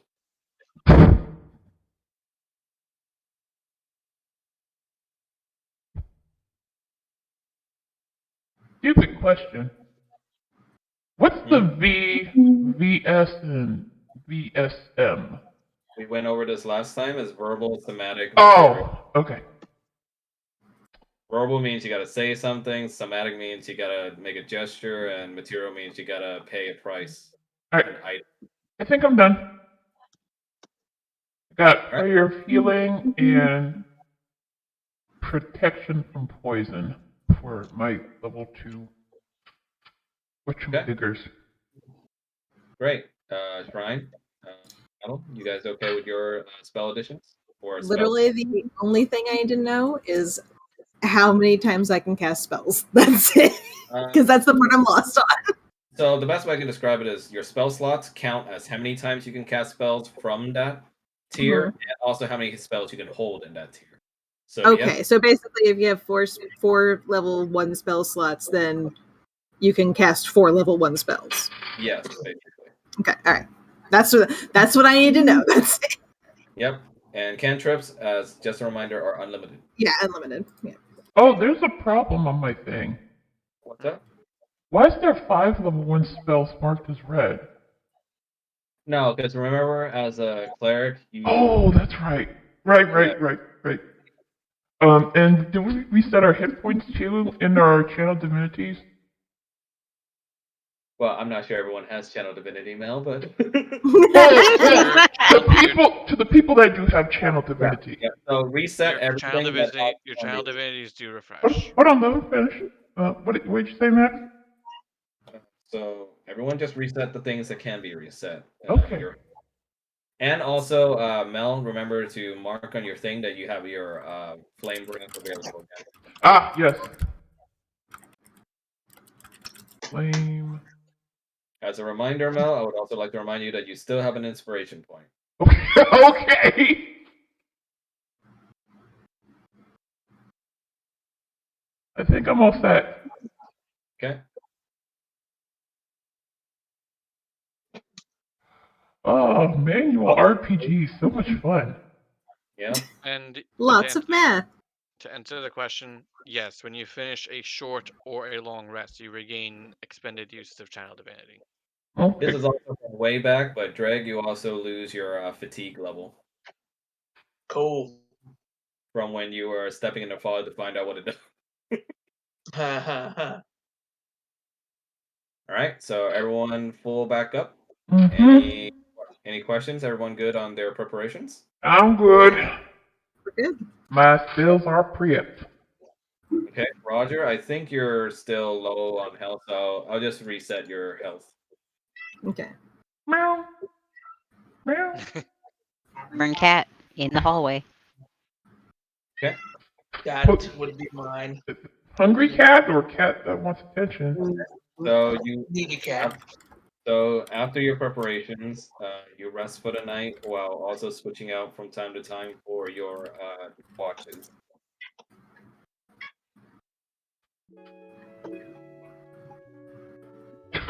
What the fuck, Max? I like this music. Why does that sound familiar? Final Fantasy VII sleep music. You know I had to do it. Uh-huh. Right? So you wake up. So when you wake up, you would find that there's no light peeking in from the outside. The sky's still as gloomy looking as always. Huh. So that's what I meant by however morning seemed to go. Interesting.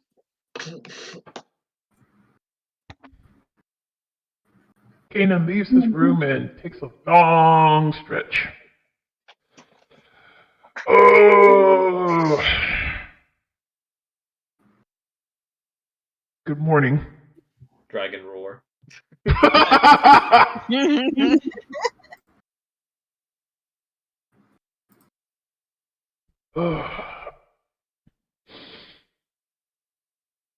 Hope you guys slept well.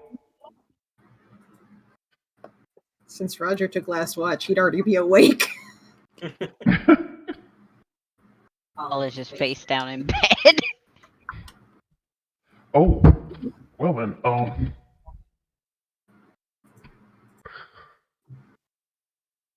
I'm feeling a bit peckish. I wonder if there's anything to eat.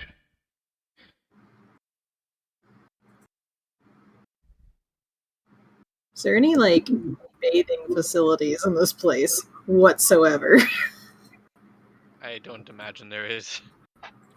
Let's be realistic. Maybe this is the Hilton.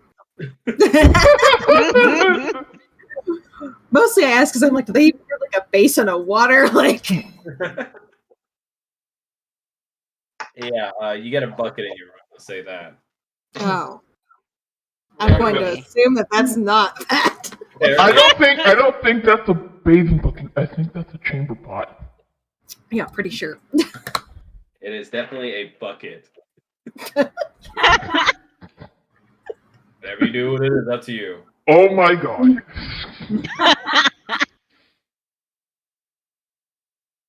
They don't have bathrooms. Like, what am I thinking? I gotta take a leak. Paul just mumbles from the pillow. Do you have to tell us? I'll give you 5 guesses on how you're gonna have to do. Time for the bucket. I was gonna have to do it outside, but That is also an option. Just out the window is my next thought. oh, that's kind of gross. I don't think you can get any worse than anybody else here. That is true. Okay, well. Is Paul up from bed yet? He slowly gets up begrudgingly. Good morning, darling. It's not. Did you see the kitchen? No, I have not. It's awful. He's so hungry to cook. Not in that. All right. So what what's your party want to do now? Well, first, he's gonna go back in his room and leak in the bucket. Then he's gonna dump it out the fucking window. I thought you were going outside. I changed my mind. Some boss man just got hit by Alright, well, the terrible thing is you would just hear like the sound of liquid hitting the wood, and you could hear that from across the room. Come on, I closed the door. Well, the door's closed, but you can definitely still hear it. The walls are thin in this building. And you guys got the good room, so The good rooms. Just press against the wall hard. I guarantee you'll go through it. The benefits of having the patronage of the burgomaster. We got cardboard instead of 2-ply. Alright, he opens his door again. It's like, okay, I'm hungry. And then he starts making his way downstairs. I think I'd rather trust Paul's cooking than the fare we can get here. Agreed. Thing downstairs will let me use the kitchen. Okay. So you guys are basically More or less an downstairs. automaton. Yeah, you guys are basically downstairs again. So you can move around the inn if you'd like, or not the inn, but the bar. Yeah, tavern. You know, That thing where you drink. things. I love all the things. And it's just gonna take a seat at the. Oh god, the grid's driving me nuts here. And it's just gonna. Yeah, take a seat at where the women used to sit last before you went to sleep, and you see that they're no longer there. I would hope so.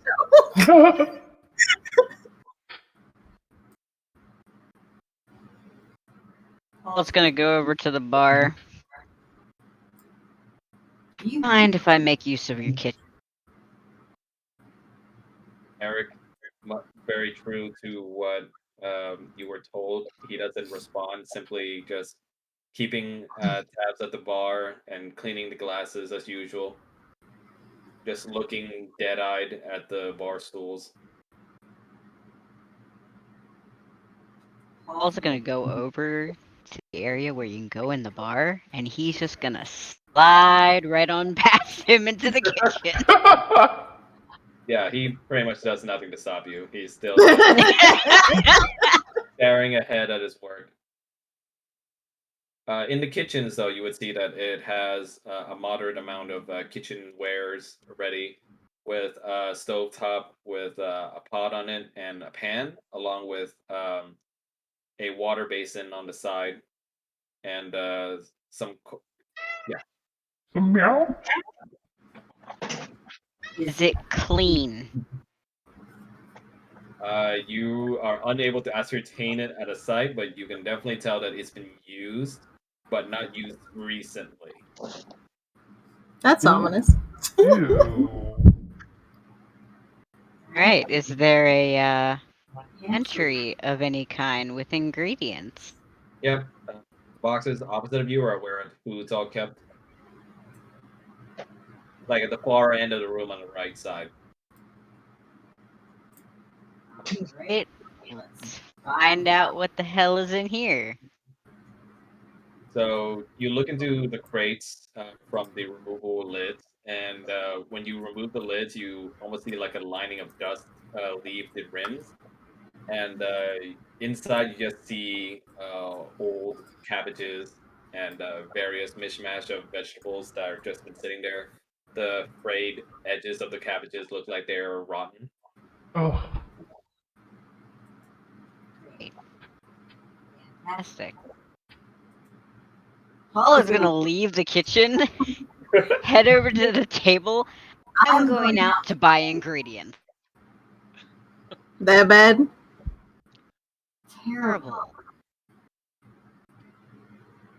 Would you like one of us to go with you?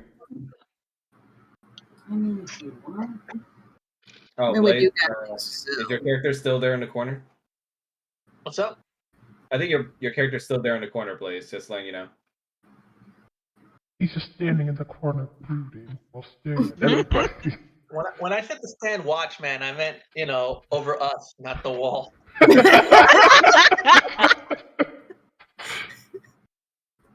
don't know why, but I pictured Falmouth in that meme where it's just like, this sign can't stop me because I can't read.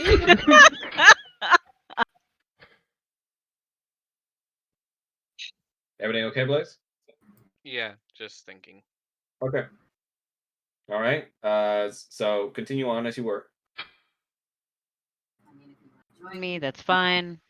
Always use an extra pair of hands to carry stuff because we're gonna need a lot of it. I'll go with you. Yeah, I'll go too.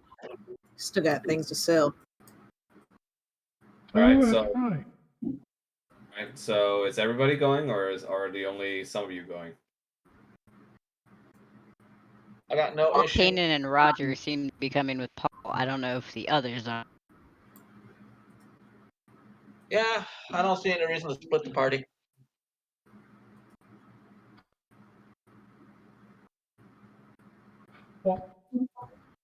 Everyone's going? Ooh, you went robot. Yeah. Holy Oh, fuck! yeah. Yeah, You are gone. I am DM robot. though. That's not a voice mod, is it? I'm Max Station. No. Ooh, You really did should. become a PlayStation. Am I still roboting? No. No, now you're good. No, now No, it's not a voice modifier. That's just lag. I should buy him a voice mod program so he can voice different characters. Why? Are you not satisfied with my voice acting? I didn't say that. Because they're gonna have to have me voice a brothel. Oh my. Goodness. All right. All right. I Yeah, guess 'cause we're all heading out to shop. I'm gonna have to read up some guides on how to sound seductive. It's my madness. All right. 1 sec, folks. All right. RP music. Yeah. Unfortunately, I think that it for some reason resetted your health. So I think so anyway. So if you're less than full, please fill yourselves back up. Okay. Please. No, I think it looks like your health is fine. Never mind. Yep. Now you get to hear the full town music.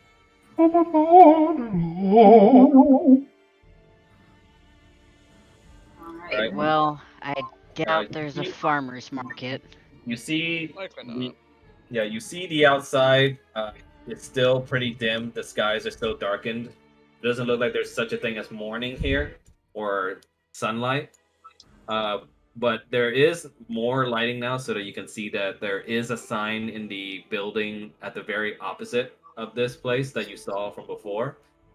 You see that there's a much more upkeep sign that says Baldrick's Shop. I guess we know where we're going. All right, let's head on in. Kanan opens the door for everybody. There's no map change here, by the way, so you guys can be inside the little building if you want. Okay. Everybody pile in the building. Not that building, by the way. Oh, not No, this building. this We're just one? randomly breaking into people's houses. No, when you saw the other intersection. How do I ping again? You just click. What do you say? I think you just click. Oh, maybe not. I did it before, and now I don't remember what I did. It's basically the building that Paul's standing near. Okay, so it's this one. Yeah. So when you go inside, you hear a little bell ring from the edge of the door, and almost immediately to the side of Paul, you see like a short little man dressed in a black robe. He's like already shuffling his hands and smiling at you in a very smarmy way. And he just goes, "Welcome, welcome, welcome to Baldur's Shop. What can I do for you?" You have ingredients. That's not very specific. He smiles at you with a toothy grin. You see one of his teeth is actually made out of gold. And he very alarmingly, in a fast manner, like scurries over to behind the counter for his shop. And just yells at you, yes, yes, ingredients for everything. Alchemy, magic, whatever you want. More like food. Oh, food, yes, yes, I have some of that too. Come closer. He says this Oh. almost as if ignoring the fact that he very much just hurriedly scurried like all the way across the shop. I can't, And I can't help but think of Hancock right now. what you say? I can't help but think of Hancock right now. Yeah, but it's you're able to see the interior of the shop better now, and it's a very large house that's been basically turned into a shop for items. You see a bunch of wooden crates out, just holding several different pieces of equipment, adventuring gear, rope, etc. All of that, and all of them are on display. There are even some weapons on the walls, along with some tools. And he is counter for uh, mercantile is all the way across you, about 5 feet away.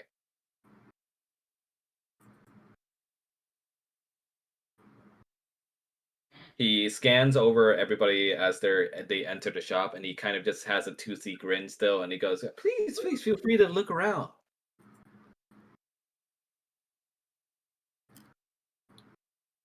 Roger's gonna approach him, be like, "Hey there, friend. Do you by any chance purchase items as well?" He brushes a hand over his little pencil mustache and twirls the edges of it a little bit and goes like, "Yes, yes, you have something good to sell." Got a few items here. And Roger's going to take out the 3 agates that he got. He The like black cloth covered agates. yeah. So just RP out how you're putting it on the table. He's just gonna set them out in front of him, like, 1, 2, 3, like in a line in front of him. Right. As you're setting the agates in front of him, he almost goes slack jawed. The greed very visible on his face as his eyes almost like look like they're almost popping out of his head, and he goes like, "Ooh, yes, yes, I see."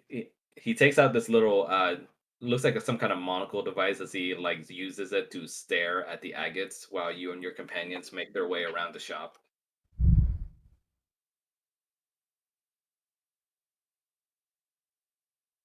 So how much can I get for these, you think?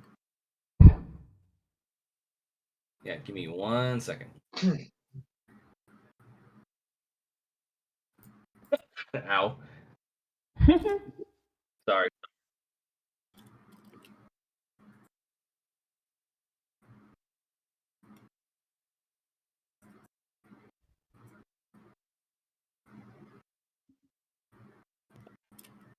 He rubs his chin and he just stares at the little agates, and he looks over to you and goes, yes. I can give you, let's say, 20 silvers for each one." 20 silver for each? What was that, Paul? That it? Yeah, I'm just gonna roll he an leers insight over to check. you. Yeah, he leers over to your company and notices your tone and goes like, "Is there an issue, valuable customers?" I'm just gonna roll an insight check. Oh, you want to do an insight check? Yeah. Okay, go ahead. Nat 18 plus 3 mods, so 21. Say that again, Blaze. You're kind of low. Nat 18 and plus 3 plus 3 on skills, so it's 21. Okay. So based on your insight check, you're able to tell that this very shrewd man is obviously not being as honest as he could be about the prices that he's giving you. Say. That seems a bit low.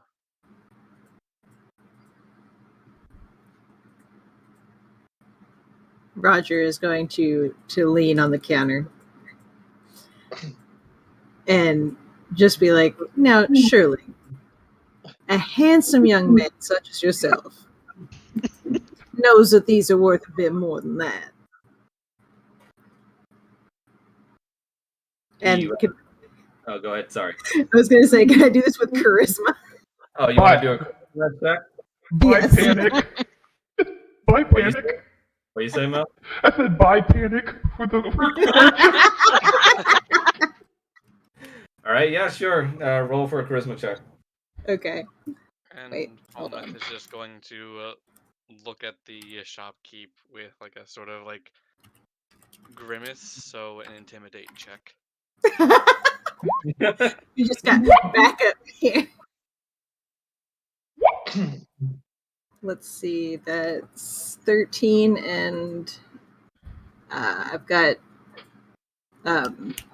Proficiency and Persuasion, so that's... I'm trying to remember how this works for the Proficiency bonus. Basically, if you're proficient in charisma, you get the bonus that your sheet says you do.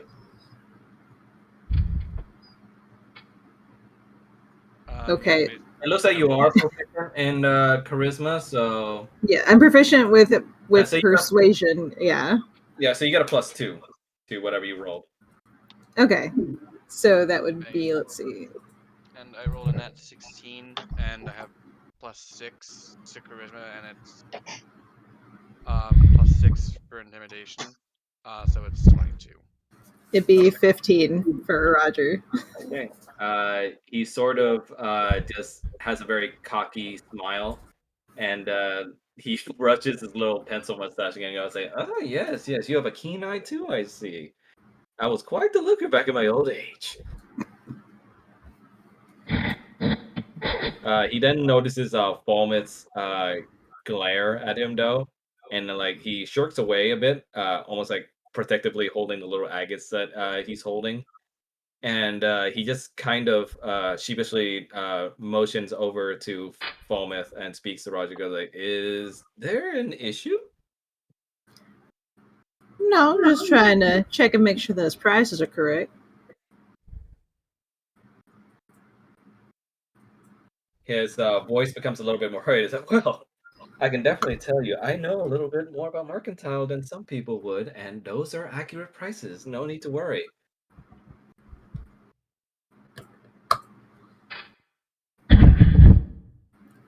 All right, then.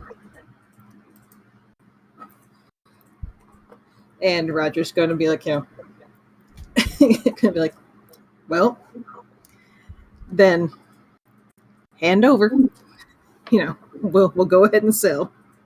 Oh, you're gonna sell the agates? Okay. Yeah. Mm-hmm. So he hurriedly takes the agates away from you, and he shuffles around underneath the table a little bit, and before he rises back up, and he gives you a bag full of silver. Okay, so that's 30, yeah? I might want to count those. Yeah, that's a good idea. He puts a dainty little hand on his chest and goes like, "I'm insulted. I will never our customers." Like, how dare you? Yeah, so you count the pieces though, and you do notice that they're just conveniently 5 silvers missing from the bag. Now, I thought you said it was 20 silvers each, but here's 55, and we still do 3. That doesn't quite add up. He innocently looks at you and looks at the bag, almost not keeping eye contact with you, and he just goes, "Well, I suppose my eyesight must be failing me at my old age. Apologies for that." He grabs a little bit of more silver from behind the counter, and he slides it over to you. Well, thank you kindly, sir. I'm just throwing this out there. I got no problem throttling this guy. So what's the total of silver that I got from that? It should be 60, though Falmouth did note that it was low with his insight. Yeah, you got 5 lower than what you were supposed to get, but since you noticed it, he gave you the remaining amount you needed. Okay, so it would be 60. Okay, so do you have any food, vegetables, fruits, meats? He shuffles around his hand again, almost eager to please, especially now knowing that you can actually have some money. He nods his head vehemently, almost at a hyper level, goes like, yes, yes, yes, yes, yes. Here, let me go get some from out back. What kind of food were you looking for? Show me everything you have. He he almost sarcastically puts a little hand on his mouth, going, "Oh my, everything. Well, I'll have to see." Anyone else picturing Dijon from freaking DuckTales? He I am now. he shuffles around the back of the little stock room he has behind him, and you can see his robe is very much bigger than him. Like it's not accurate to size, and you can see like the longer edges of the robe actually like trailing along where he stepped. Now that's rather curious. Yeah, it gets caught a little bit on the door before he notices and yanks it back in and closes the door.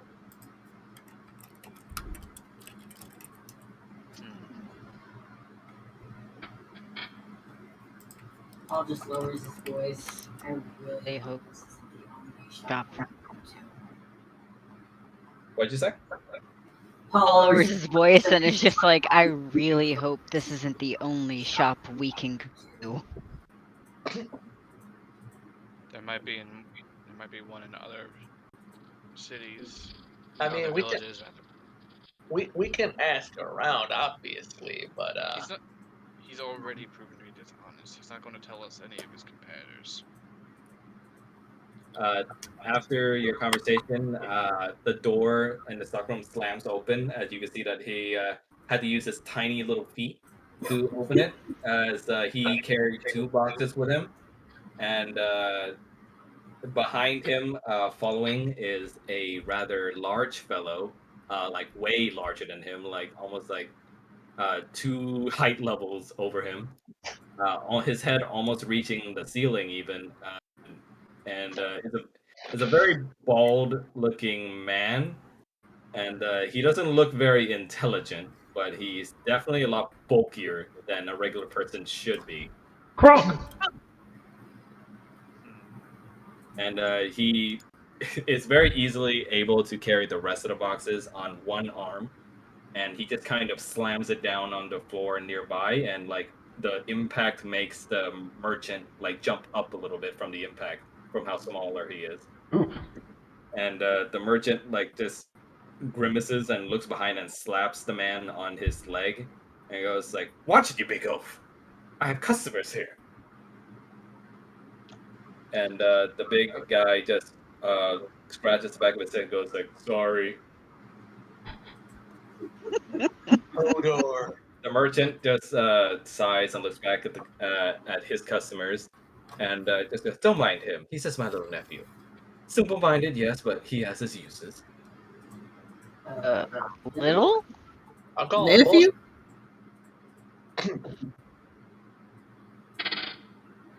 The merchant nods, "Yes, nephew. Isn't that right, Periwinkle?" And the big man named Periwinkle just kind of looks at you. He gives like this big grin, and you see that he has several teeth missing, and he just nods and smiles at you. I'm calling bullshit. Okay, sure. Whatever. Paul's gonna start reading through the boxes. You look at the boxes, and you can see that there's definitely foods in the crates that are of higher quality and better condition than the ones found at the tavern. There's a lot of vegetables of mixed variety, and also meat that is from the local game around here. Okay, do you have like a list of all those items, or do I just have to pick them up? Yeah, there's a list. Okay, send me that list. Give me 1 second.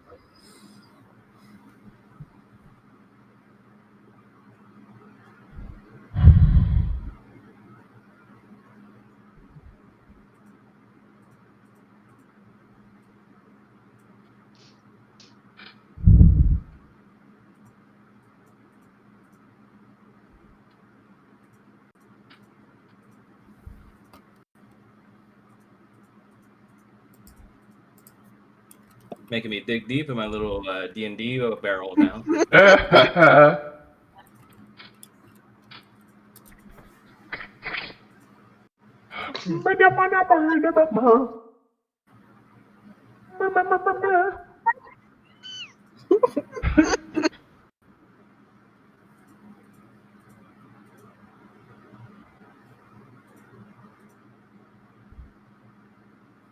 All right. Here we go.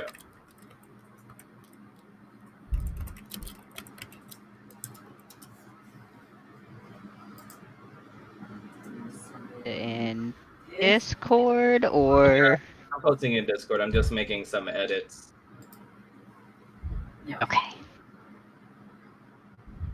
Gotta make some edits so I can be an actual DM.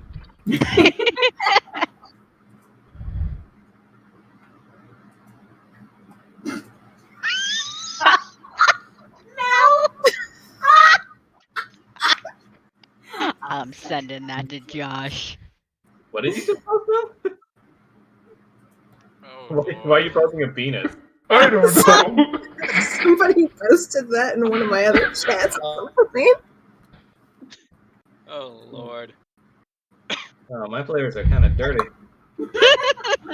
I mean, gestures to Roger. I was going to say. You had Roger who called Strahd daddy, and then you have Falmouth who's interested in Kanan. So So I think we're way past dirty. So here's and then you made the joke about how he would occupy himself. Aren't they all dudes too? Discord's being dumb and not letting me post such a long thing since I don't have Discord Nitro, but so I'm just gonna send it as a Word document. Hold on. That works. Because I don't have money.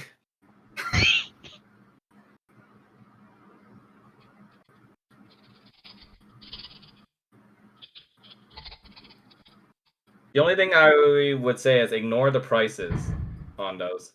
It's just a list of items that he has available right now. So. Okay. I'm just gonna look at the rest of the party and be like, is anybody allergic to anything? No. No. You already know. Oh, Drake disconnected. Alright. Oh no. He's allergic to everything.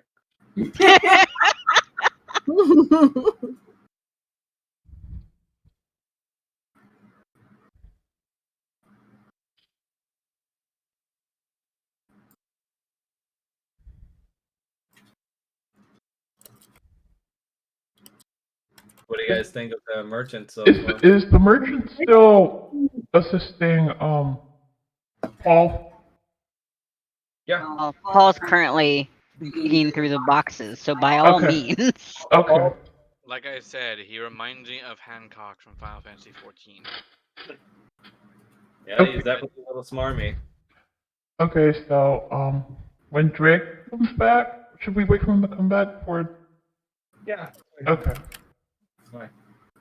I was gonna try and sell the ceremonial sword. Okay. So I will wait till he comes back. How's your persuasion skill? Let's see.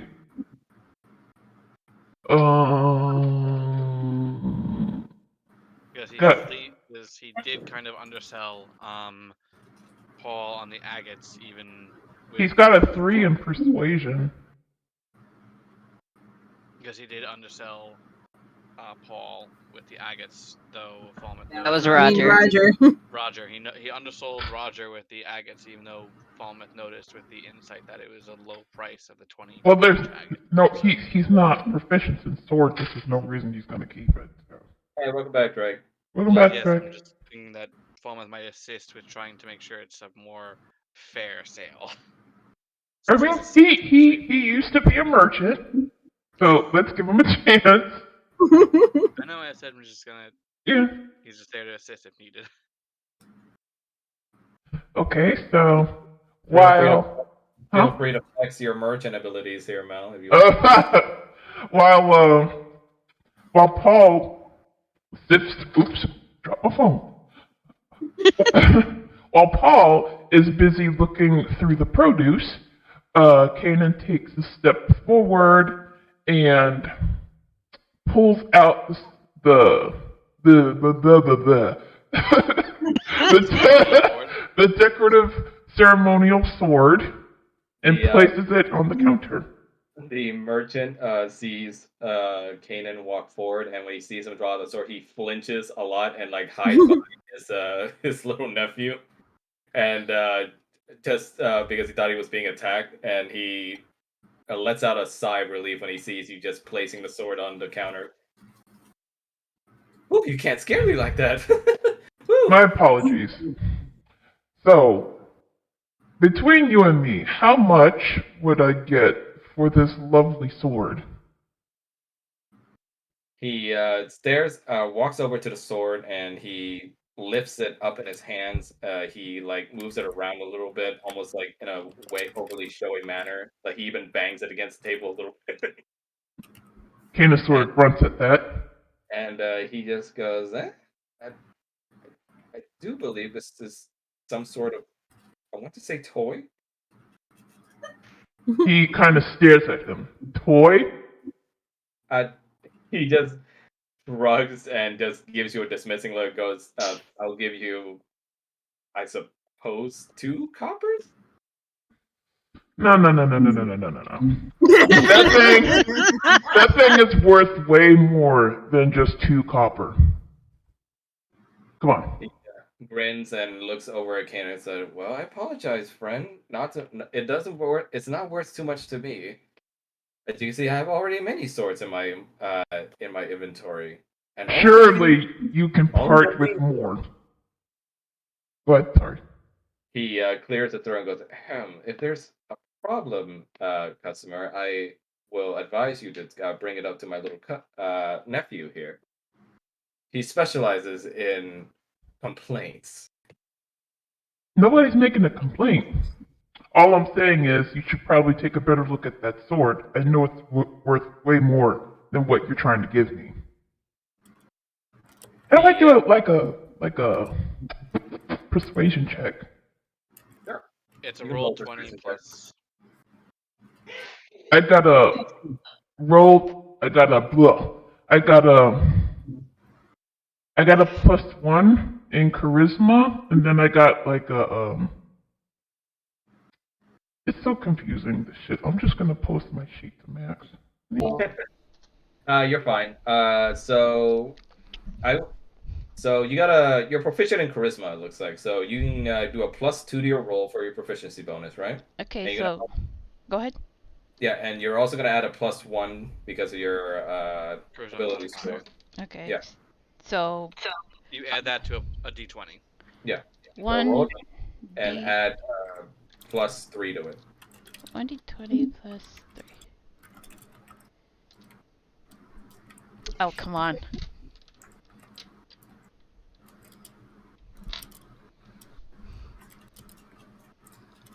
So he continues to basically shrug at you as Periwinkle just kind of tries to intimidate you by walking closer towards the counter, and he's kind of grimaces down at you with a very unruly look on his face, and he just sort of grunts out, cause problem." I wonder if I could use forceful presence. Too late. Never mind. Do you want Falmouth to assist? Yeah, sure. Okay. Falmouth walks over and picks up the sword. Looks it over, especially since he's proficient in them. And he's going to roll a persuasion check. Okay. I'm always getting shitty rolls. Nat 15 and +6 mod, so 21. Okay. I'm in agreement with my friend here. I believe you might be better served by taking another closer look at this. He kind of shirks away behind his big bodyguard nephew, and he just gives a glance back at the sword, and he goes, fine. 5 silver, that's the best I'll do. Any more disturbance, though, and I will have to ask my little nephew to have you be escorted out. Kanan sort of just growls, showing his teeth, and he's like, fine. You're free to try. Oh. Give me the damn coin. He hurriedly he still keeps eye contact on you, but he almost kind of like a coward, just flinches a little when he gets closer to the counter because you're standing there, and he just grabs the coins quickly and just puts it on the table, then goes back behind his little nephew. Kanan takes the 5 silver? Yep. Takes the 5 silver and then makes an indignant snort. Then walks away from the counter. Cheapskate. Yeah, he most definitely heard you say that, and he scoffs and he goes, well, I invite you to check out all the other shops that might have better prices. Oh, wait, it seems I'm the only one. I'll be sure to run that by Lord Strahd the next time we see him. Wallace pulled out a couple of items and sets them on the counter. Alright, well, we've seen your selling skills. How about buying skills? How much is all of this? I personally said we don't do business with this little prick. Unfortunately, yeah, I do. I'm hungry. I'm hangry. There are solutions to this. He looks like he's in a foul mood now, but he looks over everything, and he counts it over, and he just throws a number at you, almost with a straight look to his little slimy face, and he says, 600 gold. That's obscene. That's absurd. He crosses. Let's recalculate that a little bit. He crosses his arms and looks like he is not too fond of you anymore, as he just says, well, if you want it so badly, you'll pay for it, just like I always say.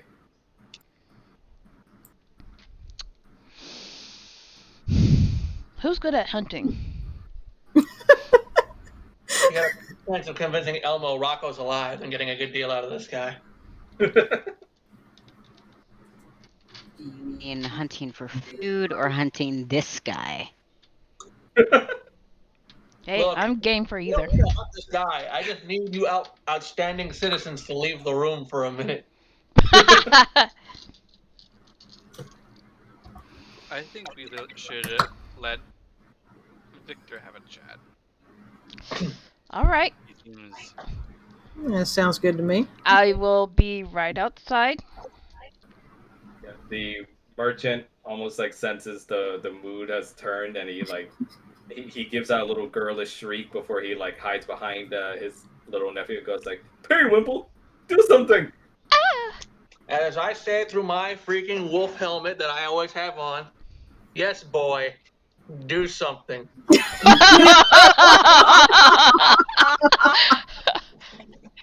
As I'm pulling out my hand, my sword, I would love to have an excuse. Yeah, Periwinkle, as simple as he is, just does as his uncle says, and he walks from behind the counter, but he doesn't bother opening the little latch. He just walks through it enough to break it, and he stomps over to you hard enough to shake the floor a little bit, and he basically starts the encounter by grabbing you with his big hands on the shoulder, and he just goes no make trouble. The moment you try to touch me, I swing. Oh, here we go. Reaction. All right, one sec. Is it roll for initiative time? Oh yeah. Oh my god. Oh, there goes the music.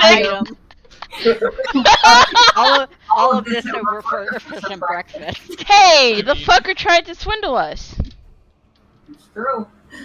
You guys have a very interesting morning so far. You Can't take you all anywhere. Mm.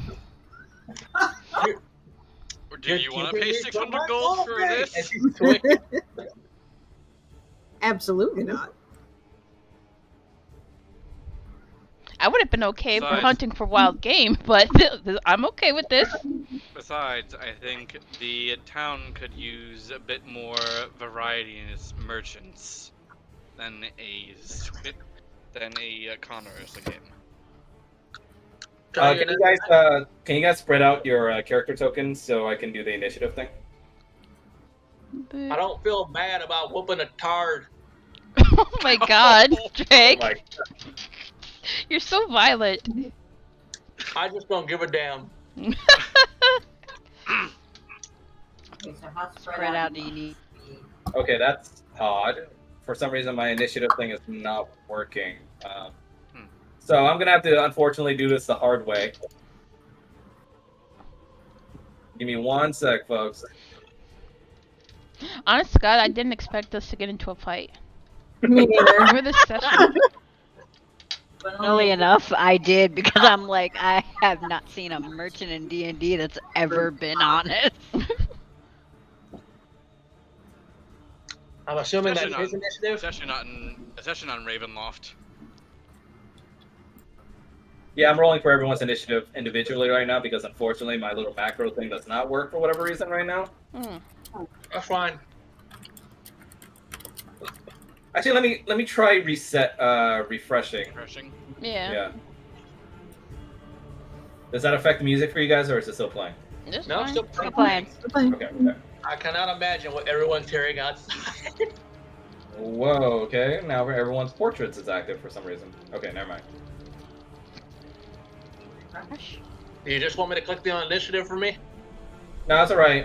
Let me try my little macro first to see if it works now. If not, I'll try pulling it over to Opera, see if it does any better. Don't you just love it when technology fails? Yep. So fun. I don't know how many of you were around for Y2K, but I remember that being a thing. Yep. Yeah. Yep. It was bad, real bad. Lord. You know, make trouble. You in trouble.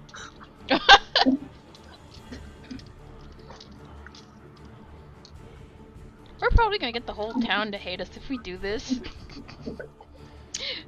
I don't know if he's been charging them that much for stuff, then maybe not. Ah, Oh, yeah. true. I mean, yeah, he's supposed to be a real bastard. Don't I don't worry. know if I got that through enough in my acting. No, you did it quite well. I was actually tempted to punch him. No, I mean, Bahamut says I should not strike. Mm. Considering Kanan's background, it's almost an insult. Mm. I shouldn't strike the wicked. I made no such vows. You got. It's Oh no, like, not as a cleric, just as an ex-merchant. yeah, he's a former merchant, so like the way that this guy was talking to him, like he was getting like thoroughly pissed off. You're awfully uppity for a peasant. Let me remind you of the pecking order. Damn, it's still not working. All right, new browser time. Hold on, folks. Roll 20 feels like being a dick to me today. Just so you know, little man, whatever harm I visit on your friend here, I will double on to you.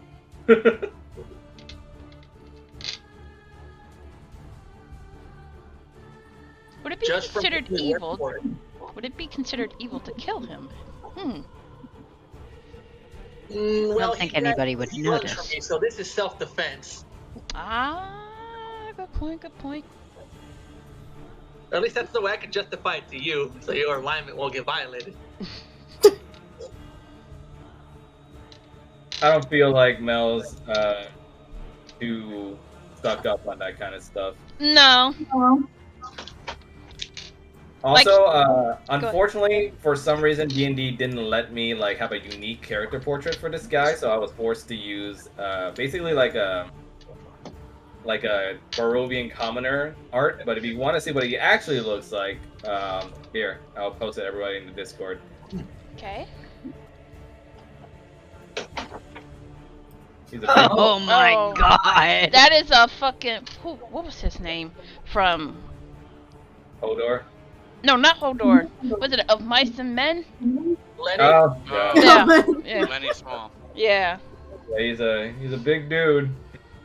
What was his name from the Goonies? Chunk? He's a big old boy. Or Yeah, do you- and, Gabrath is also much smaller than him, so think a Master Blaster situation. Hmm.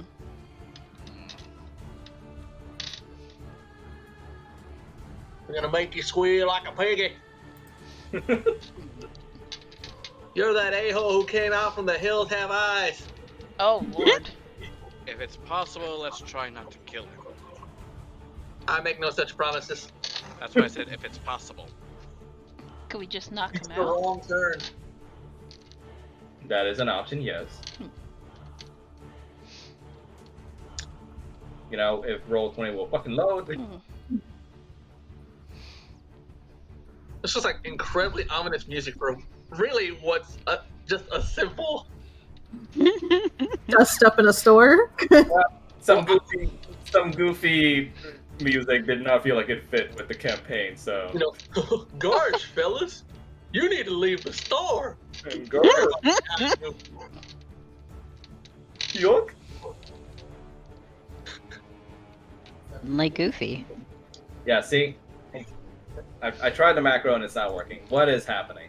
Oh god. Do we His have to uncle's do it manually? What you say? We have to do it manually? Yeah, unfortunately. So if everyone can go into their character sheets and just press on the initiative box in their character sheet for me. No Okay. problem. Yeah, and it will roll the initiative. Soon as the box loads. Yeah, and just like a classic normie, I'm gonna have to write out everyone's turn orders. Oh my god. How Roger's going first. Oh no. Depends on how Victor rolls. You got it, Drake? Yeah, I clicked and let's see if it actually went through. I like how our numbers just casually keep going up in order. I know. We win. Right? Very pleasing to me as a DM. Are you pressing the right box, Drake? Yeah, the initiative box. You have to collect the actual word initiative for it to work. Yeah, I know. If it doesn't work here, let me press for you. And then click. Ooh. There you go. Their numbers keep going up. So it I goes know. Victor, then Roger, then Falmouth, then Kanan. Kanan, then Paul. Paul, then Periwinkle. Periwinkle, whatever his name is. Periwinkle.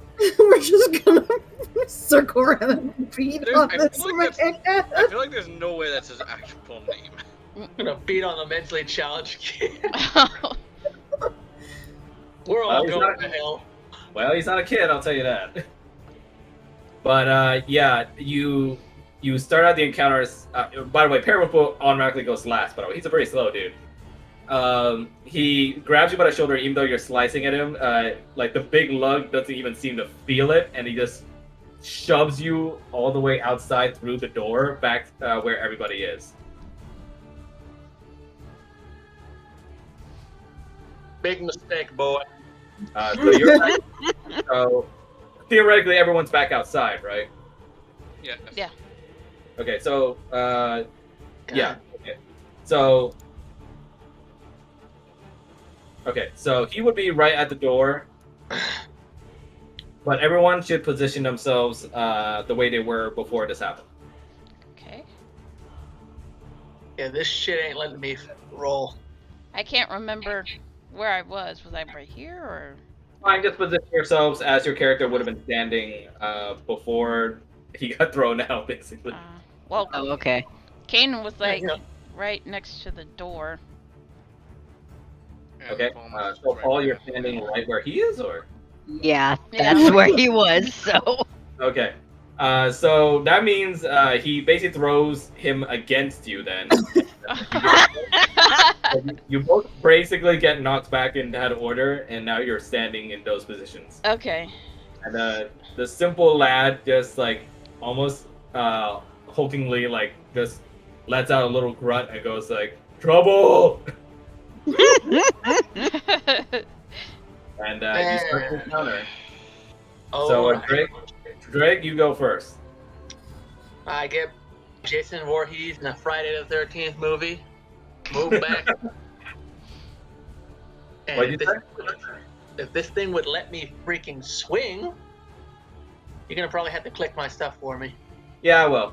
So what do you want to do? Silver short sword. Okay, so you're attacking him then, right? Yeah, oh yeah, I was swinging for him when he pushed me out. Ideally, he would have never pushed me out of the building. I would have hacked off the offending hand.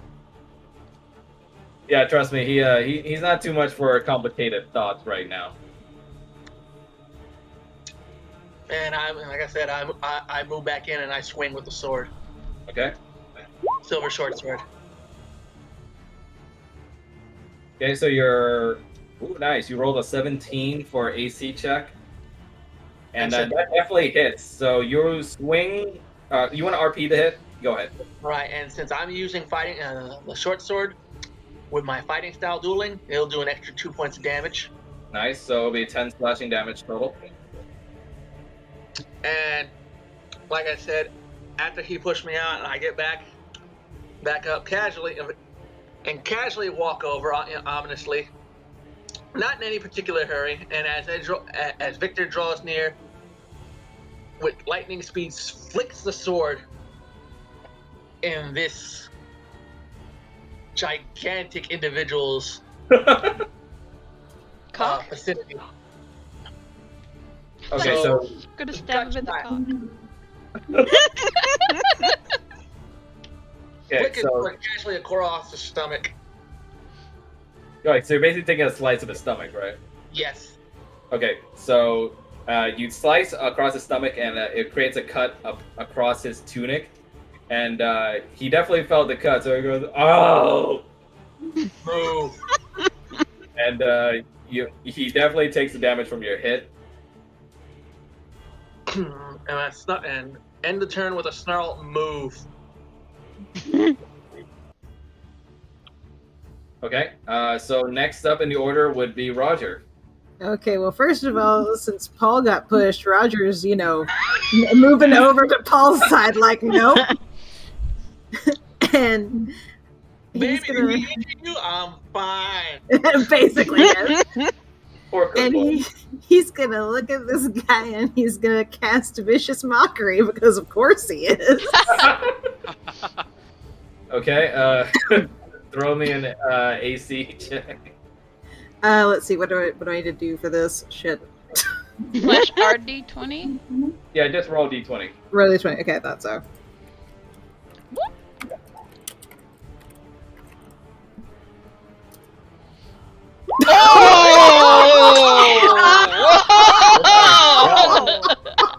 Okay. I don't think he... Okay, so that shit's gonna be a crit. So, and it definitely hits. So go ahead and sling whatever vicious insult you want to throw at this lad. Roger's just gonna point at him and just be like, "Now listen here, you fucking prick. The smartest thing that came out of your mouth was my dick." Oh my god! You sure you want to do that?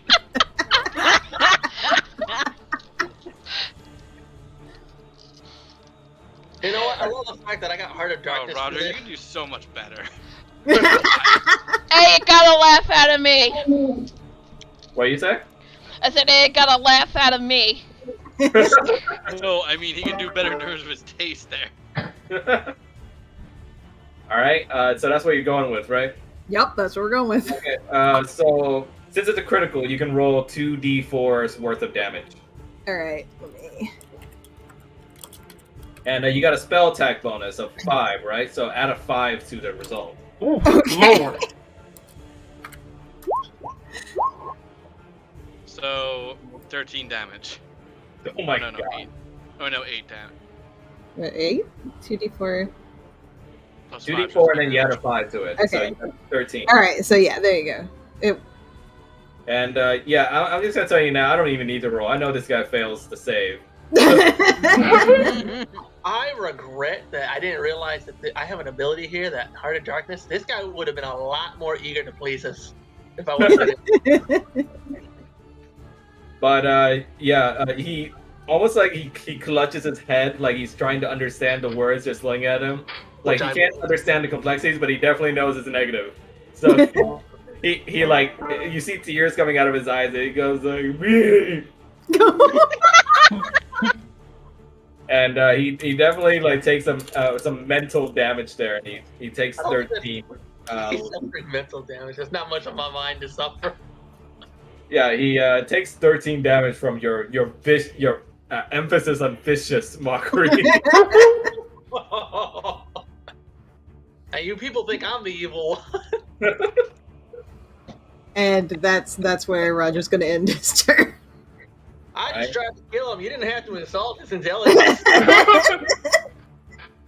Alright, so next would be Blaze.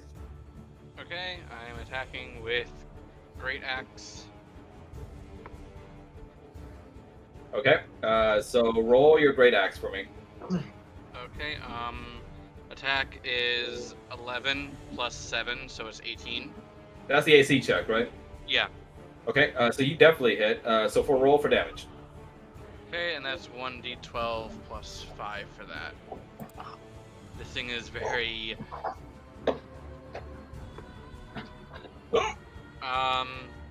Nat 5 plus 5, so 10.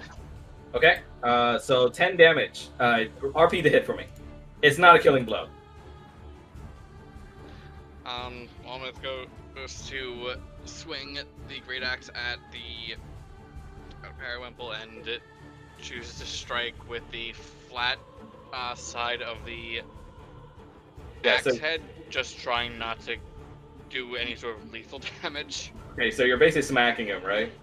More or less. Okay, where are you smacking him? As a Preferably, DM, I must know. honestly, across the head. Okay, so you basically bonk reach him? Bonk. Okay, yeah, so you basically bonk him across the head, and he almost like just groans like, "Ugh!" And then he just stares at Falmouth and growls at him. Like, "Ugh!" And he takes 10 damage from your blunt hit. I'm surprised he's still standing after 33. Yeah, he's a very sturdy boy. Jeez. Yeah, you can see he's still bleeding from like the belly from the cut, and like he's definitely got hit in the head, but he's still like just monstering at you.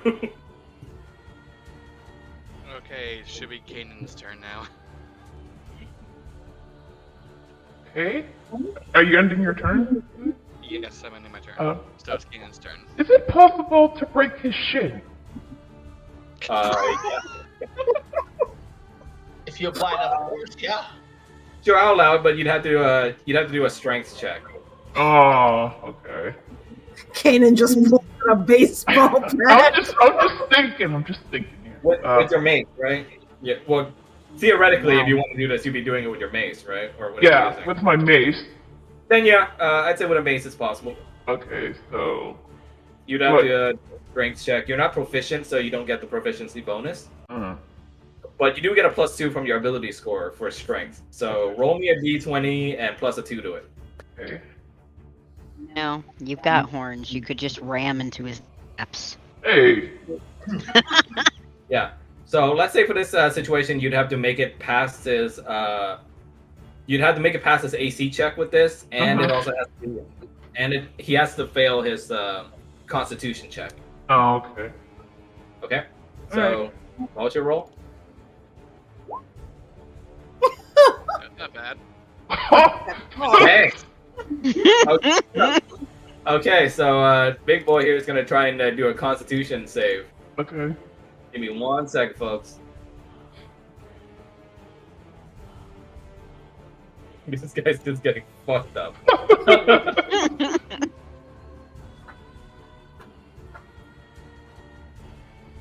Is everyone enjoying the encounter? Yes, I am. I So feel much for keeping a bad. low profile. I'm about to say I feel a little bad. I feel bad, but at the same time, I don't. I mean, he's too simple to disobey his uncle. His uncle's the asshole. Yeah. Alright, so he gets a +7 on his save throw, so let's see how he does. Oh, dang. Yeah, well, he has to get. You rolled pretty well, so he has to get over 20. Look, So- his uncle's ruling him through fear. Clearly, we got to put the fear of God in him. Step away from the rabbit, Lenny. Ooh, he rolls a 19. Damn. Okay, so yeah, from his very durable visage, you strike at his leg, but it doesn't break his shin. But instead, it just angers him, and he gives out another painful growl. Why you do that? What are you Okay. hoping to accomplish? That's a very articulate sentence. Yeah, you do still do damage to him, though, blunt damage, Uh-huh. because you did go over his AC check. So roll for damage for me. Okay, that's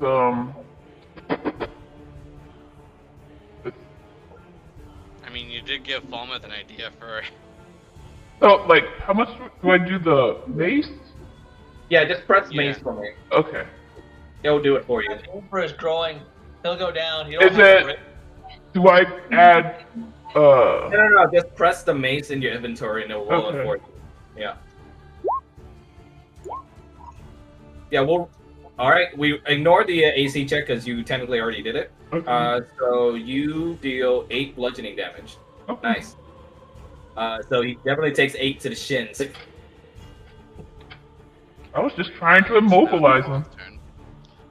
Here's It an was a good effort considering it was a 20, but you know, he's a very durable boy. Yeah, I tried. I mean, he did do damage. I'm guessing you're ending your turn. Yes, I'm ending my turn. Okay, so, Paul, you're Okay, so since this guy is so big, can Paul see him over Victor? yeah, Crawling. definitely he's like a towering little lad. Not little, but yeah. Alright. Paul's just gonna sigh heavily. Why do we have to do this for breakfast? Because And- Uncle's an asshole. He's No, you- gonna, Let he's the gonna, let the hangry like flow through you. he's gonna cast Vortex Warp. Ooh. Ooh. Can you link it to me? What does it do? Liquefies with little brain. Basically throws him across town. Oh my god. That's actually, well, throw him out the way so he's not killed, so that's humane. He does do a Constitution saving throw for this though. Now, keep that in mind. Unfortunately, you drop him from way the fuck up. Yeah, let's say this. So it makes sense. You'll still warp him, but the Constitution saving throw determines how far you fling him. Okay. He's still gonna throw him. All right. So roll a AC check for me. 1d20. Yeah. I don't remember how to do it. Slash Slash R. Slash, okay. Space 1d20. Yeah. /R space 1d20. Plus your pro. Oh my Oh, god! Wait, doesn't he have like a something bonus? Did you add your bonus to it? yeah. Let me see. Is it 4? It would be spellcasting bonus, which is +3, though. That's an 8. No. Yeah, it's still not enough. Yeah. Unfortunately, you don't warp him. But wait, is this a spell or a cantrip? This is a spell. This is spell. You move Okay, him slightly to the left. Is By it drinking. is it rank 2 or? Yes. Okay. Ooh. So -1 spell slot from that, but so you don't warp him, but the spell's effects still affect him since he doesn't very much have Constitution against magic. It spins him around and confuses him, like, and he just goes whoa.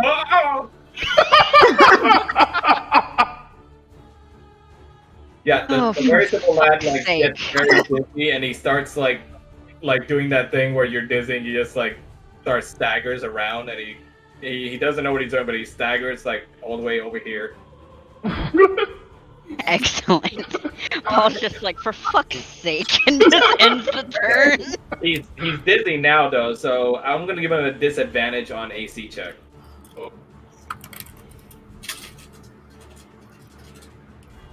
Okay, so with that, are you ending your turn, Cole? Yes. Okay, so with that, it's now Periwinkle's turn. He puts his hands over his mouth, and his cheeks puff up a little bit, and he just makes a little gurgling sound like, "Oh!" Oh no. No. You hear the audible gross sound of him swallowing it back down, though, as Oh, he Ugh. like a little bit of drool comes out the side of his mouth as he just looks back towards the object of his wrath, which is Victor, and he just staggers towards him and will swing at him with his fist. Swing at who? Because you kind of cut out there. Oh, swing is at Victor because Victor's kind of the original objective here. Okay, so Victor, your AC is 14, right? Hold on, let me double check. Yeah, I'm seeing your sheet right now as 14.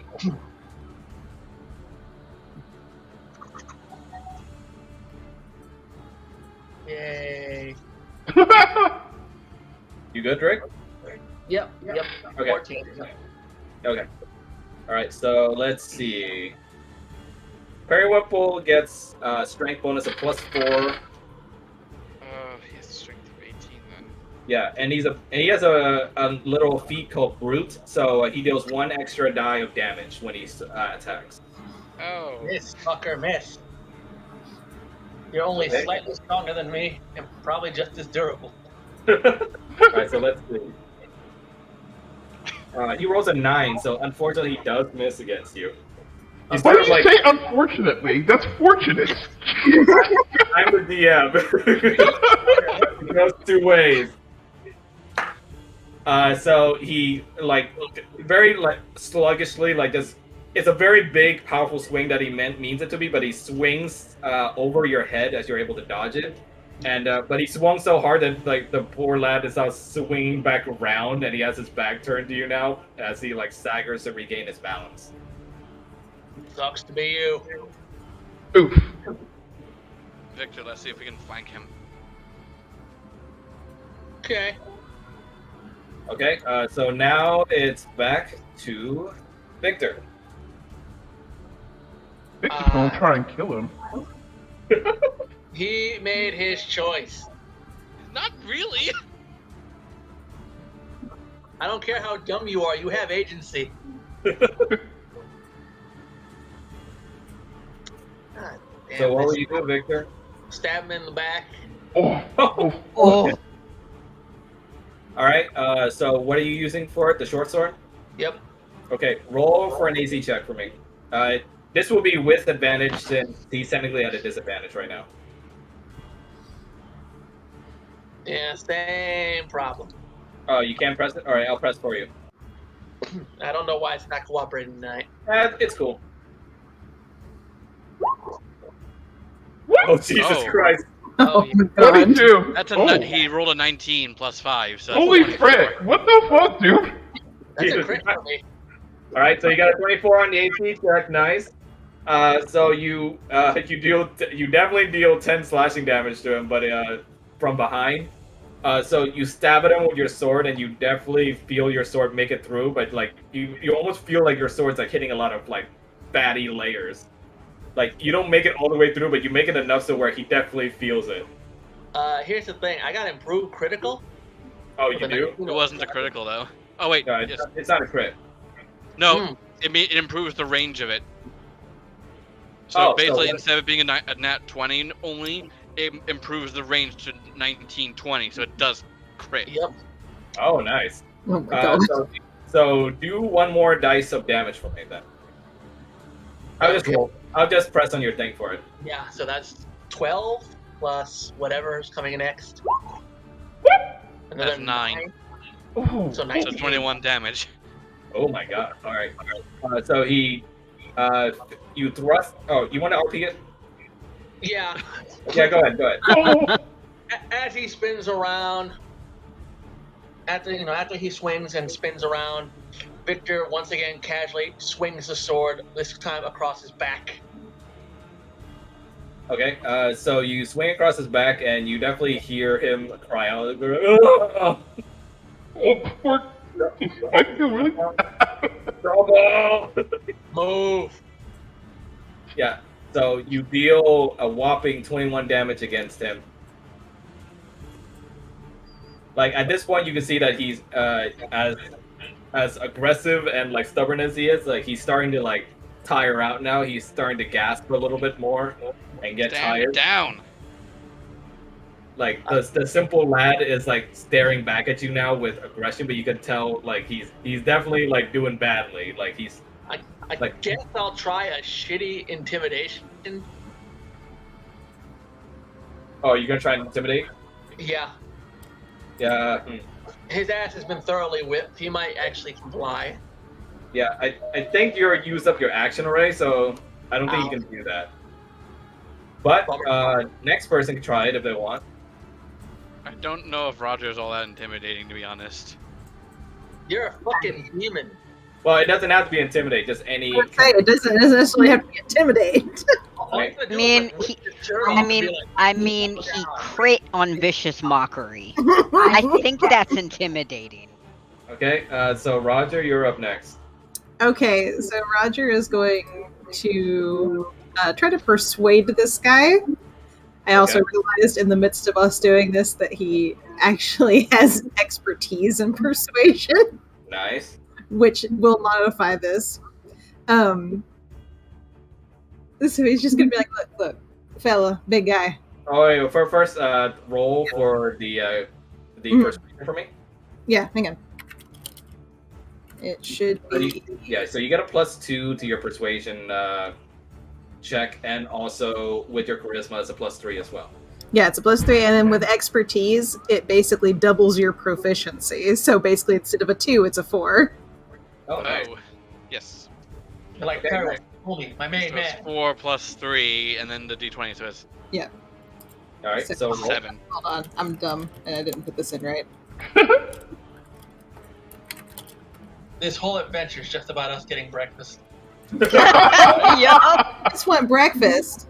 Told you we should have went to Denny's. Right.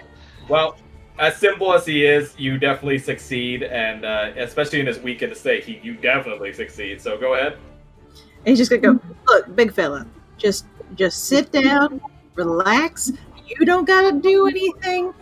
Our beef ain't with you; it's with your uncle in there. Him.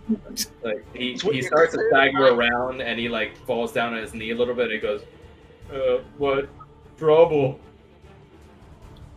We don't want no trouble. Your uncle's the one causing You in trouble. trouble. Your uncle's the one causing trouble. Yeah, he almost just stares at you as he swallows a little bit of spit, and he goes, "Uncle Brigath, he good." No, he is not. So who wants to tend to him while I go inside and deal with his good uncle? I'll do it. As much as I would like to punch that fucker in the face. Okay. Everyone wants to hit him. Okay, so you're successful in your persuasion as the lad just like falls down to his other knee now, as he just sort of like just starts welling up in his eyes as he starts sniffling a little bit like a little child. No. That feeling that you're feeling right now, that guilt, don't let it consume you. Just getting yourself inside. He chose to attack us. He did it because his uncle told him to. Don't give a shit. He made a conscious choice. He's still a kid. That is a king man child. Murder hobo, got it. Okay, let's see. Alright,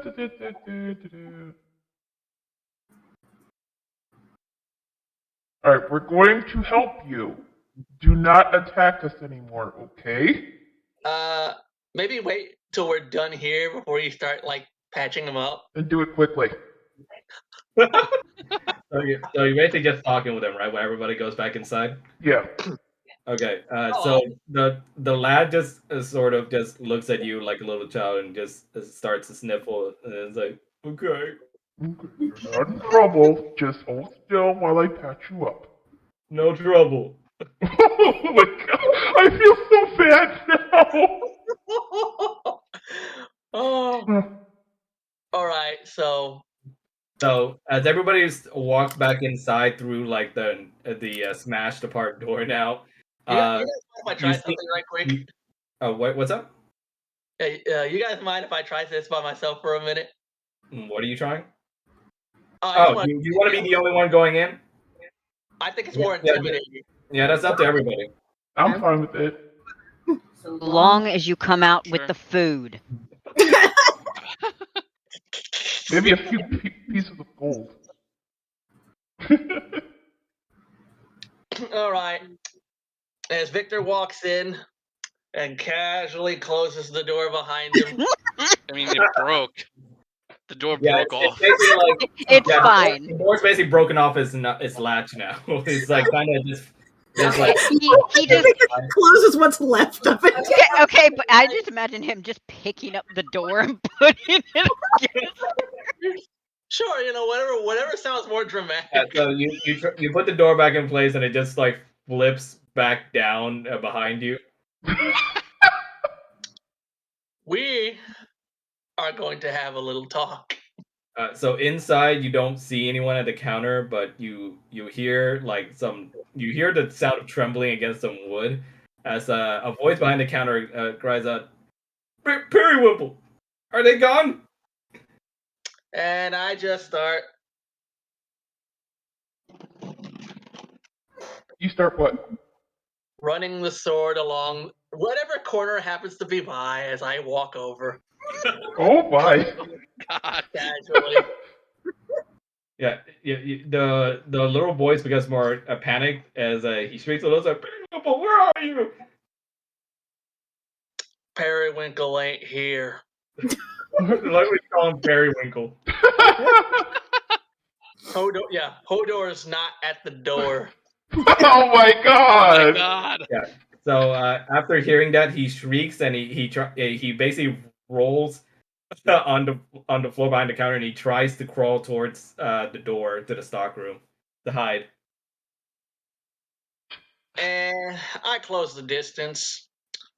And I'm gonna try to impale. Well, I'm gonna take out my hammer. Oh my no. And I'm gonna go smash one of his legs. Wing two-handed. Ooh. Alright, give me a sec. We found the murder hobo. Nice.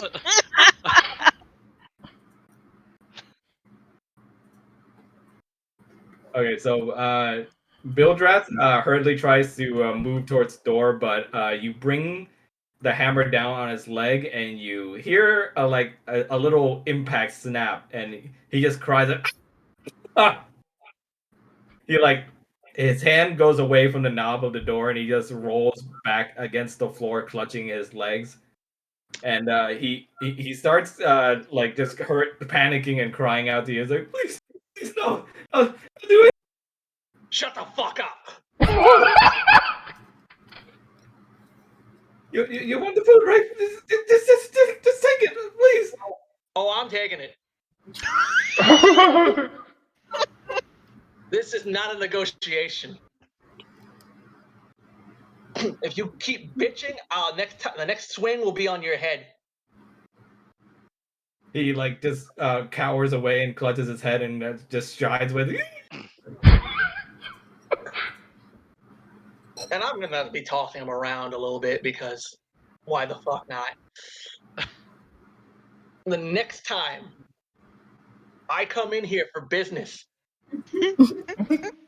you damn well better fucking accommodate. My goodness.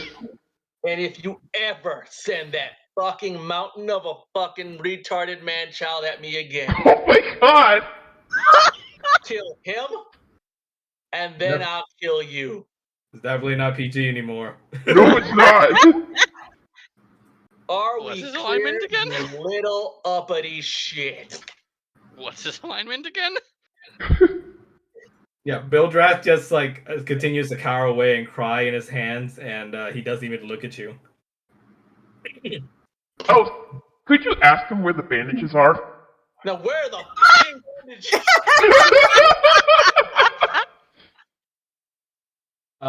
So is that what you're asking him? Or...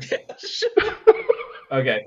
He sees you turn back around and he like like cowers away again and hides, and he goes like, over in the corners, over there.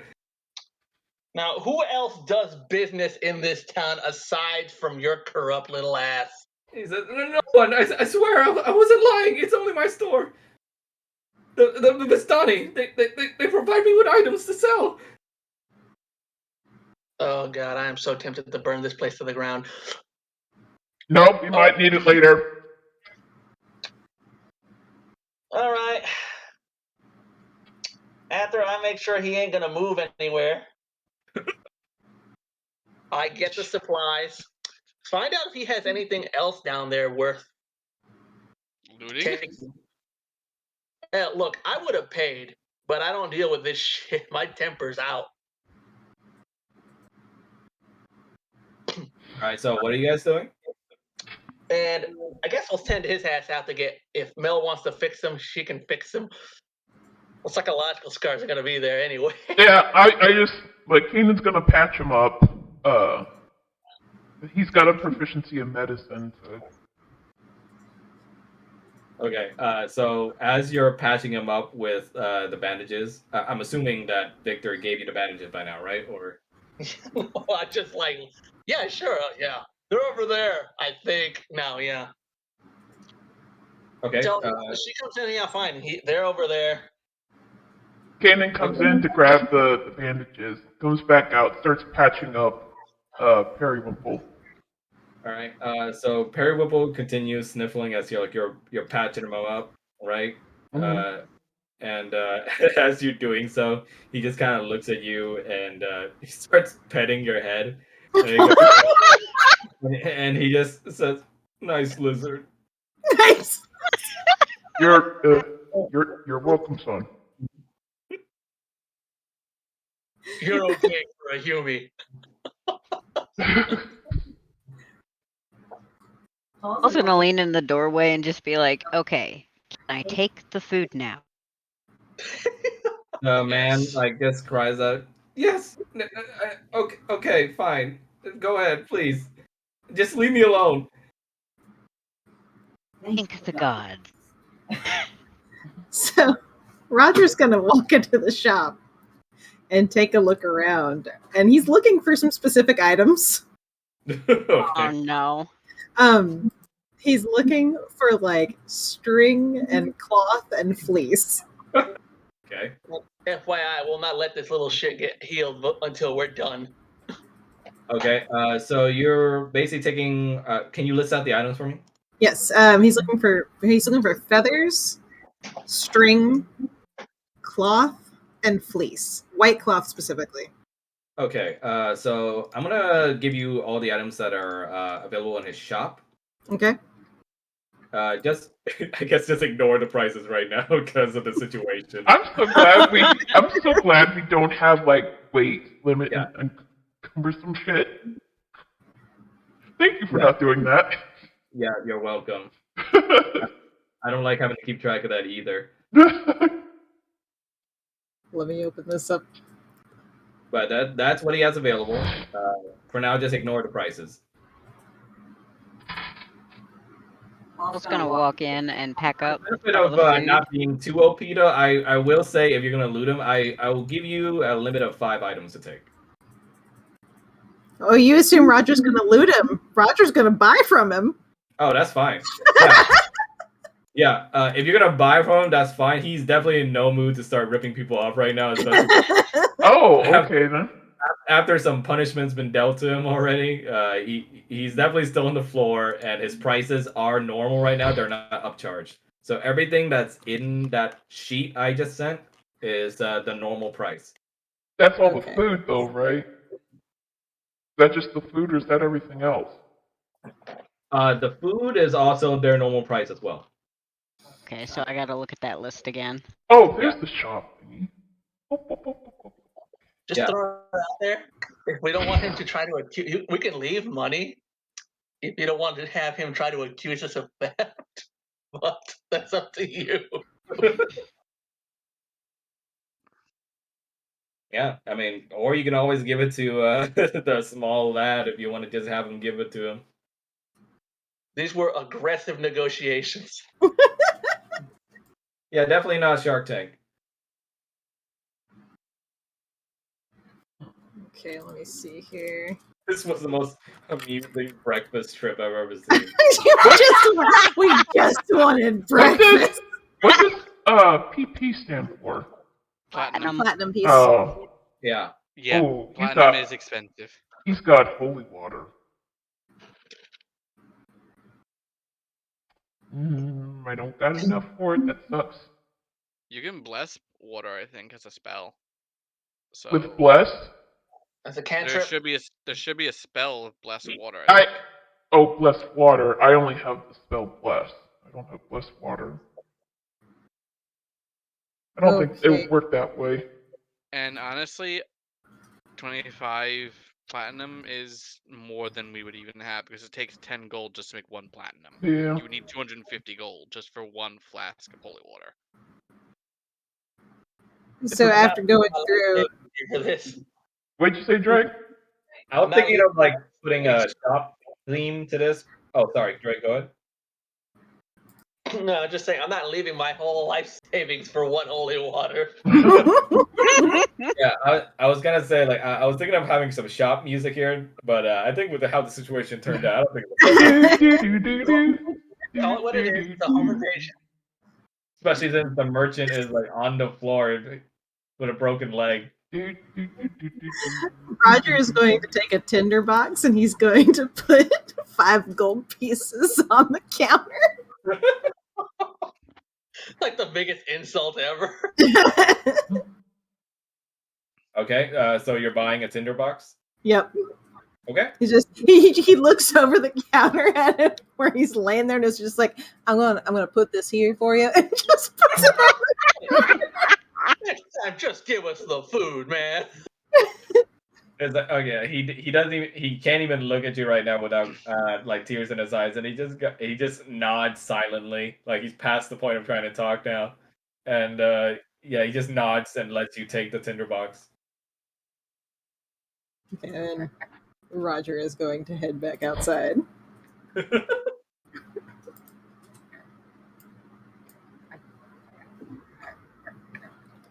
Okay. Anyone else? I'm looking. Sorry. Yeah, I'm adding shit up. Let's go. Take your time. Do you need like cooking appliances? No, I've got cooking utensils that cover most stuff. Okay, good. Yeah, the cooking mechanic I added in, all he needs is cooking utensils and fire. Okay. And he should... Okay. I mean, Roger just bought a tinderbox, didn't he? Yes. I don't know what a tinderbox is. A tinderbox is used to basically strike It's matchsticks. more or Oh, less. well, fuck. No, you swipe right or you swipe I left. just breathe fire to make fire. See that literally being a thing with you? Like, what the fuck is this? What's it Yes. for? We use it to make fire. What? What do you mean? I just breathe fire. We all can't do that now, can we? How do you do it? I light one of these, fart, and boom, same basic thing. But yeah, Well, guys, take your time with the shop. If you Well, need. Kanan sees nothing of interest, so he just gives the merchant a glare and leaves his shop. Okay. So you don't want to buy anything? Nothing. I can't really afford. Can't really afford anything. Okay. Most everything is at least 1 platinum. We don't even Yeah. have enough for that, pretty much. Like how We would have to steal to Yeah, get you the can. stuff. You can try to bargain with him. I'm trying not to. I'm Yeah. not trying to be a stickler for my alignment, but I don't think he's gonna want to steal from him. No, it's fine. I'm not saying you have to. Yeah. You can bargain I mean, with he'll him make if you want. 100% on. Roger's gonna look around and be like, you could barter. After all, he ain't looking in the best shape, and you are a healer. That is very true. It'd just be an exchange of services. We're gonna corrupt the shit out of this cleric. I know you're a life domain cleric too. That's hilarious. Well. So let's make a deal here, pal. I will fix up your leg if you would let us have anything in the shop that we want. Like any one item or Any one item, up to 5. okay. Yeah, he kind of goes, looks up at you and says, "Yes, please. Okay, please, yeah. Anything you want." All right. This is the most fair and compromising deal I am willing Even though you pissed me off, I'm not going to hurt you. That is not what I do. anymore. I'm not gonna hurt you anymore. She didn't even hurt him at all. That was all you. Yeah. And just so you know, your little nephew out there ain't dead.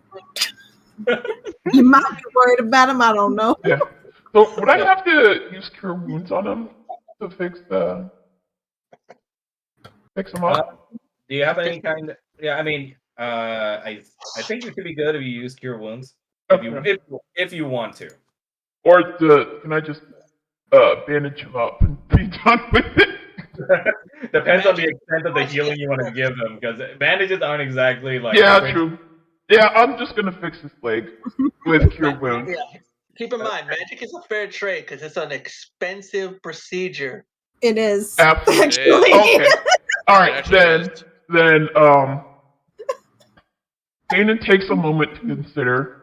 Then he puts his clawed hand on the merchant's broken leg, and he flinches with seeing your claws, and he basically hides his eyes with his hands. Hold still, you big baby. And then he utters the word Curado, and then starts to get this thing. Let me. Oh, you don't have to cure. Oh, you don't have to roll for this. He's not like an enemy encounter. Oh, okay. Yeah. How much do I heal him for? No. Well, you'll just heal his broken leg. Okay, then. All right. And you basically put your hand on him for a while, and you start to feel like the injury and the bones like coming back into place. You know, the bones reknit themselves, the raw flesh depulpifies, straightens out. And he opens his eyes again out of his hands, and he hurriedly feels around his leg, and he sees that it's all better. He's like, "Thank you, cleric. Thank you." Now we'll just be taking what we need now. He starts sliding his hands together. Going, "Yes, please. You are now my honored guests." Okay, then Kanan is going to take the flask of holy water. Well, you guys pick out whatever. I'm going to be watching this the entire time. He's just watching the hammer. You still have to pick something though. Let me just what's remaining. I just imagine. Are you just staring at him and with like the hammer out? The hammer. Tapping the hammer against one hand. Yeah, the wolf helmet just standing there ominously. Dun dun dun.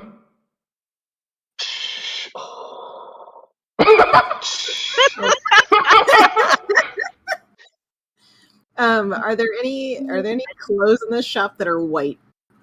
Clothes? Yes. Was it on the list? Let me see. There's clothes common listed. Basically, I'm making sure that it's the right color. That's literally all I need to know.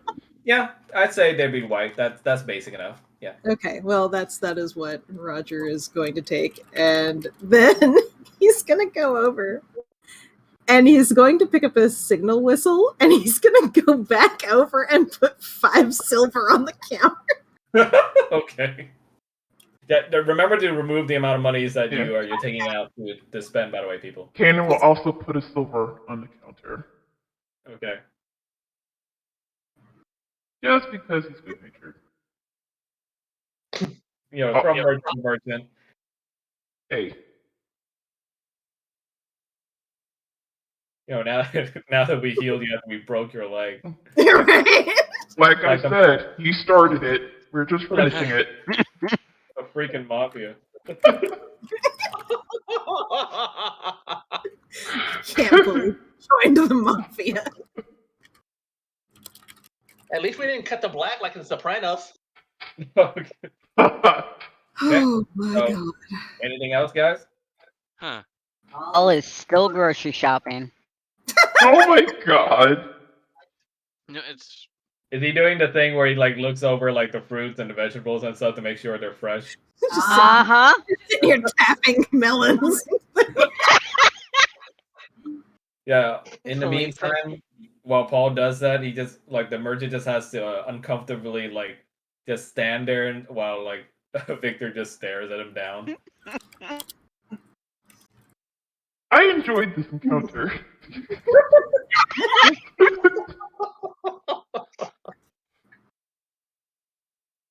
I'm assuming Falmouth is just in awe. Perusing. Yeah. That's another question. Yeah, I'm more or less just perusing, especially since everything that he has is 10 times the regular cost in the compendium. I'm just very... It's literally 10 times the cost. Yeah, no, those prices are the normal prices though, without his without his shittiness. Even then, that's 10 times more than what it is in the compendium. For instance, the 25 silver for 25 platinum for a holy water is usually 15 gold instead. Is usually 25 gold. Those are actually the prices in the Curse of Strahd book. Oh, I know, but I'm thinking of in the 5e compendium, it's it's 10 times more than usual. I'm just glad that we were able to get stuff without actually killing somebody. I mean, not for lack of Victor trying. Yes, you Yeah. were. If I wanted him dead, he'd be dead. You are a very nice lizard, Kanan. Nice lizard. Oh. You're a very nice lizard. Don't make me fucking call him back here. Yeah, just imagine him doing a big cat where he just slides his hand all the way back to your head. He just took it in stride, that's all. Freaking Yumis. Falmouth just takes a thing of traveler's clothes since it's warmer than his common clothes. He's simple and leaves some silver for in exchange. Wonder if you guys are getting alternate skins. I mean, Falmouth is primarily front line, doesn't really use spells or holy water all that often. That's more of Kanan's thing. All I'm saying is that's an interesting idea for alternate outfits for you guys.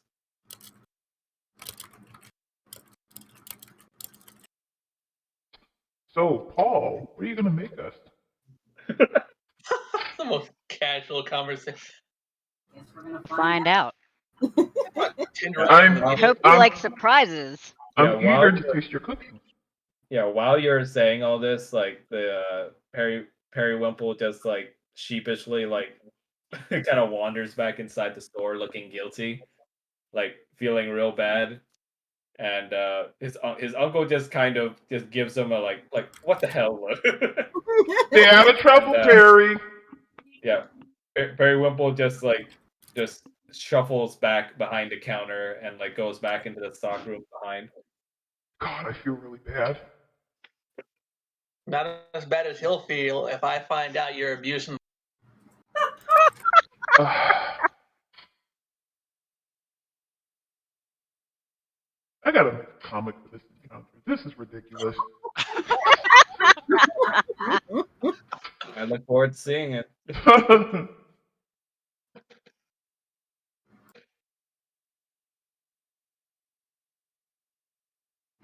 Hey, Mel, you're recording this one, right?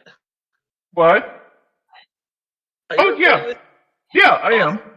Awesome. My brother's gonna want to see this one later. Oh, okay. Yeah, I record all of our sessions, so, and it's gonna be uploaded on YouTube. Yeah, this is gonna be a pretty funny session. Okay. Oh lord. Okay. Paul stands up, having picked out everything. I like There's 5 gold and 10 silver on the table. I like how the time it took to evaluate that actually feels real. So you're There's all the shit he bought. Oh my god. Okay. That's pretty. You're gonna be pretty set for the journey. Whoa. Hello. Right. So, let me just tell this. You're gonna need some help carrying all this stuff. He starts loading it into Roger's arm. Why, What? Roger? You have Falmouth, who's literally got a freaking max strength. Also, keep in mind, he bought an entire cake of cheese. Why? Yeah. My God. Yeah. Again, I'd like to reiterate, it's a really good thing I'm not playing with weight limits. Yeah. Oh my- But yeah. So you pick out all these items, and he just takes the money and just nods his head and goes like, "So thank you for your patronage." Thank you. Have a pleasant day. Thank you for having fresh food. Have a pleasant day after what happened. And be nice to that boy of yours. Yeah. He just kind of nods along with whatever you say, like hoping to hurry you out of his store quicker. And Nope. Oh, what just happened? He gonna just left be the dropped. store. He's going to beat him up. My God. He's leaving to beat him up some more. Uh, But yeah, damn, that's a lot of food. Can't wait to see what you make with it. Gonna have some fun with this cooking mechanic. And he specifically bought the last 3 things for the party. The wine was a bit too expensive. Yeah, there's no weight limit, but realistically, I am gonna have to ask some of you to help carry this stuff. okay. Falmouth will help. I mean, he has max strength. Big boy. Kanan will also help.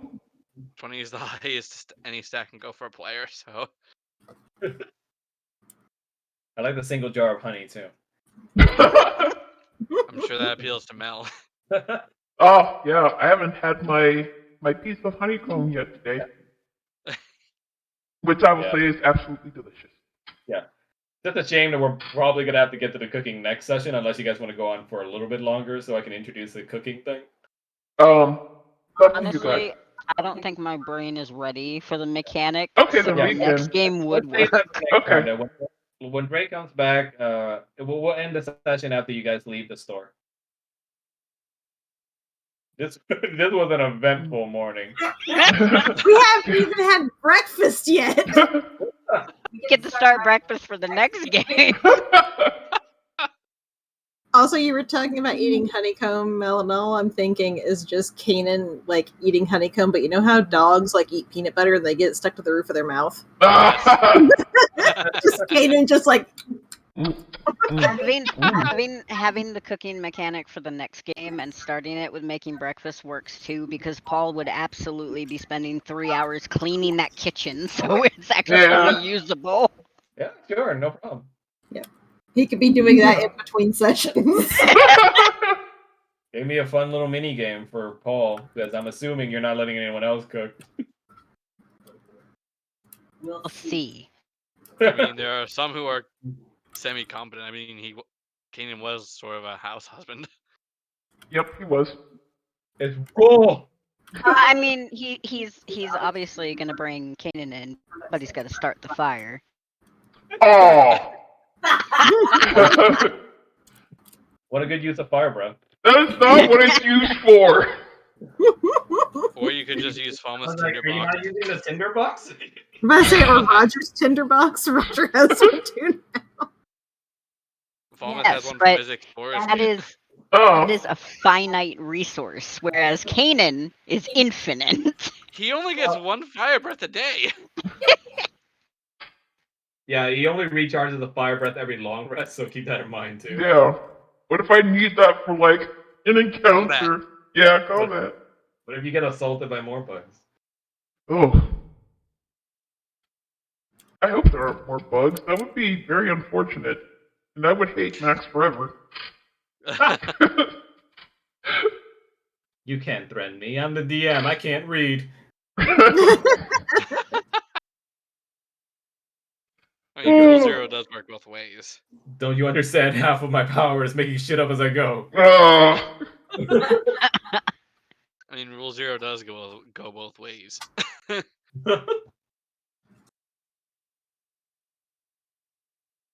Got it. Seeing all this play out in my head has been so fun. What happened to Drag? He disconnected, and I think he's having problems. Have you been stacking though? That's actually impressive. Thank you. Second, what, her dice? Yeah, Yeah. you stacked dice.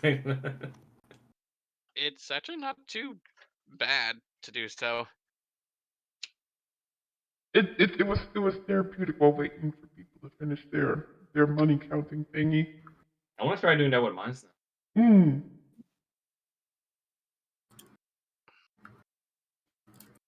Well, yeah, you know the Telltale Games stuff with like this guy will remember you or remember that. Yeah. That's definitely what's happening right now with Bill Drath and fucking Periwinkle. I think he has learned to not fuck with strangers. Cheat us. Yeah. Well, Yeah. he definitely likes Kanan now too. Because I just imagine at least one of us goes in and it's just like, if you sell to us at regular prices, you come here more frequently, which means you get more money anyway. Right.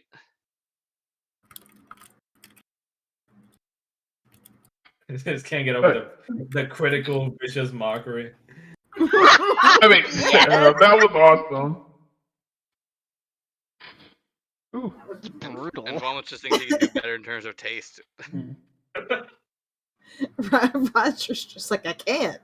I normally Yes, you do. I think it was at least more tasteful than like the words flung at Bill Drath from Drake. Yeah. Well, no, I mean, do better in terms of taste than to have his dick in Periwinkle's mouth. Yo, Max, what the fuck? They've got like D&D books on Steam. What do you say? They got D&D books on Steam. Oh yeah, I know. I did not know that. They also have them on Humble Bundle. Yeah. What? The one on Steam, they have their own little like Roll20-ish like program called Fantasy Simulator or something like that. Yeah. Yeah. I just don't personally use it because like it's way more expensive than just using Roll20. Yeah. That and Roll20 has like literally all the books, so I think it was a better choice. Additionally, before we leave the tavern, Falmouth would also help with healing Periwinkle, just because he has abilities to do so with lay on hands. Oh, you want to continue healing him before you leave the store, or what do you mean? To heal a guy who took the most abuse, yes. Okay. Um. So are you just gonna ask Bill Drath to get him out so you can heal him more? Yeah. Okay. Heal like 5. Heal like Okay. 5. We'll wait till Drake comes back. If Drake comes back, I'm not sure what's going on. You'll have to send me the stuff for the cooking mechanic. That way I can get a end on it before the next game. Oh, sure. Yeah, I'll definitely explain it at the beginning of the session too, just so everyone knows, because, maybe something will happen and Paul won't be able to cook. That's not going to be a good day. Oh boy. I say very cryptically.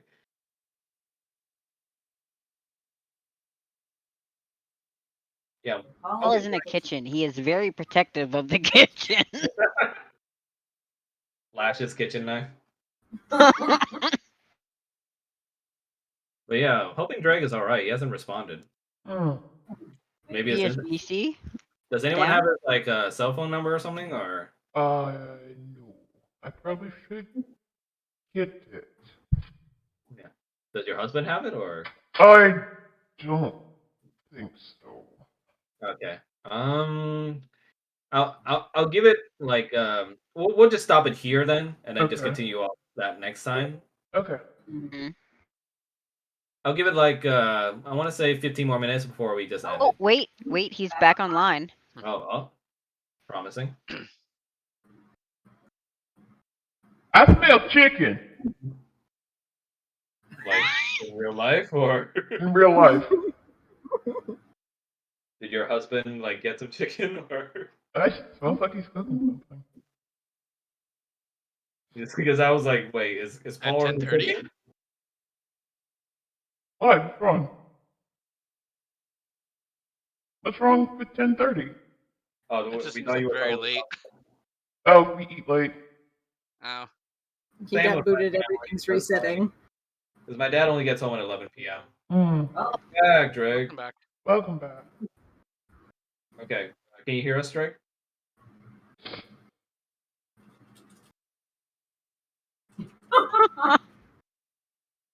Silence. But yeah, Paul, I'll definitely DM you the cooking mechanic stuff. If you have any questions, let me know. That I works. was gonna say too, just so everyone is on the same board, I'll give Paul a special feat for this. Okay. It's called Gourmand, and it basically is the basis for like the whole mini game. Hmm. That's sexy. I honestly can't help but think of the character from Power Stone 2. I'm just thinking of Ignis. Come up with a recipe. Because like if you Yes.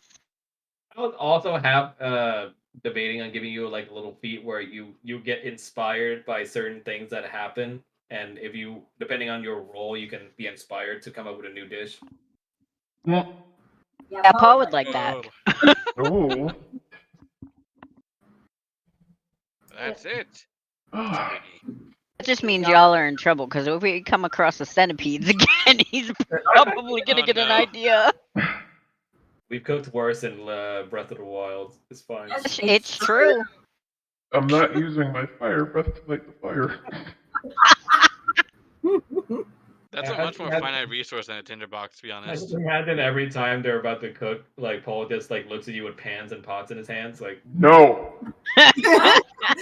Please. Okay, but he's standing there with that, and Kanan says no, and Paul's like, "Do you want to eat?" No. he's gonna He eat. shouts to the rest of the group, "I guess y'all are starving."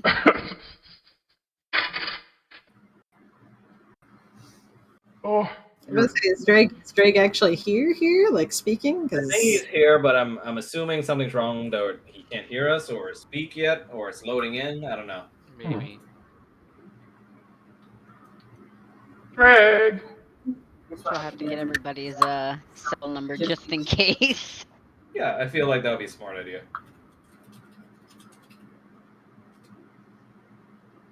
Wait, I think I already have your number, Rattle. You already have my number too, Mel, but just for everyone's reference. I don't know if you do because this is a new number. Oh, We've had this for about a year, maybe. You might need to update it.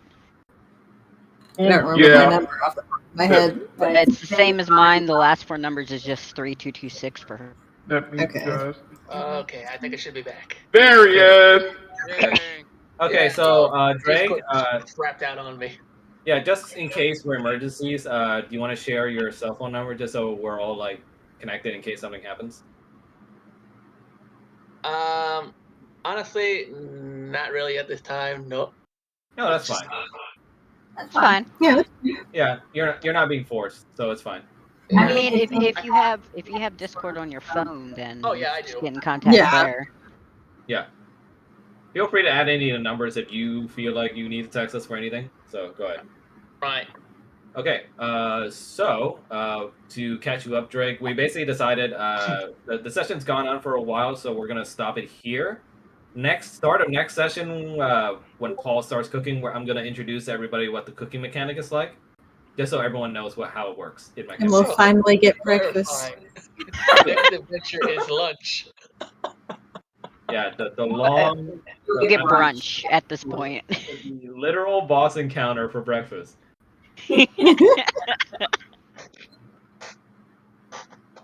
Wouldn't have been needed if the guy wasn't such a dick.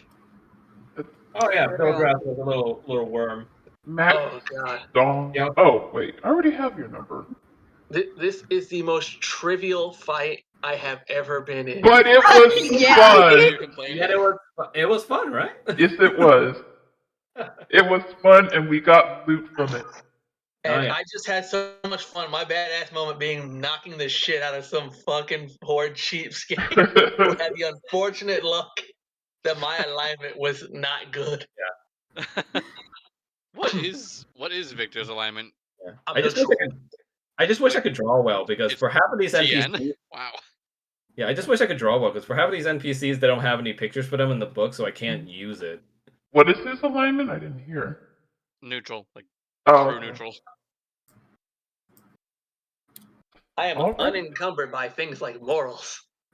Or ethics. Alrighty, so when are we going to meet Next up? session. Yeah. Do you guys want it to come sooner or later? I'm I'm good either way. Yeah, I'm good either I'm good way. either way. It might be up to Drake and Shrine and Rattles. Okay. What do you guys think? I'm fine with either. If anything comes up, I'll let you guys know. Our Saturdays and Sundays are always open, so. Yep. Okay. Okay. Dinner, please. You're so excited for cooking. I'm excited for playing with my friends. Hey. Bro, this is like the Now I most get fun I've to had get playing even more D&D. pedestrians. I can't like you don't have to do it if you don't want to, but I can't if you're gonna do it, I can't wait to see that comic that you mentioned of this encounter. I'm very tempted to do it, but I still got Patreon comic shit to do. Oh yeah, no rush if you do it at all. Yeah. Just saying, Yeah. I'm gonna Just put means you make a pin that D&D shit front and comic center. for Patreon. I still gotta finish the Pokemon one. Yeah. Sorry, Shrine, what'd you say? Huh? What? Oh, sorry. Oh, sorry, that probably wasn't Shrine, that was Rattle. I was like, you could just do a D&D comic for your Patreon. I could, but I gotta finish the Pokemon one first. Take your time on it. Yeah. Break your wrist like my fucking other wife. Apparently, somebody else's game, the players killed these guys. Oh god. But the way that they went about doing it is because one of them went invisible and snuck into the storeroom, and Periwinkle thought he was a ghost. Oh shit. Oh. Thus starting the fight. Yeah. And I'm like, oh my Gone god. bad. Yeah. Well, I was prepared for contingencies, so yeah, I was definitely prepared if you guys went full murder mode on this. But you guys I didn't. wasn't trying to kill them. I just wanted to incapacitate them. Oh, that's Yeah. fine. Hey, Good job. They weren't moving. Also have fun with one. okay, but had we killed them, would Daddy Strahd have shown up? Probably not. Perhaps. Probably not. I don't think this would have warranted his attention. You wouldn't find it amusing? He might have sent someone to, do a warning I or. think he definitely would have. He definitely would have found it amusing, and if you mentioned Baldur by name, he would have been like, "Who?" It's like, you killed a merchant? Glorious. Because most of these, as Strahd puts it, peasants are very insignificant to him. Hmm. You're the special exception just because you're his fun new little toys.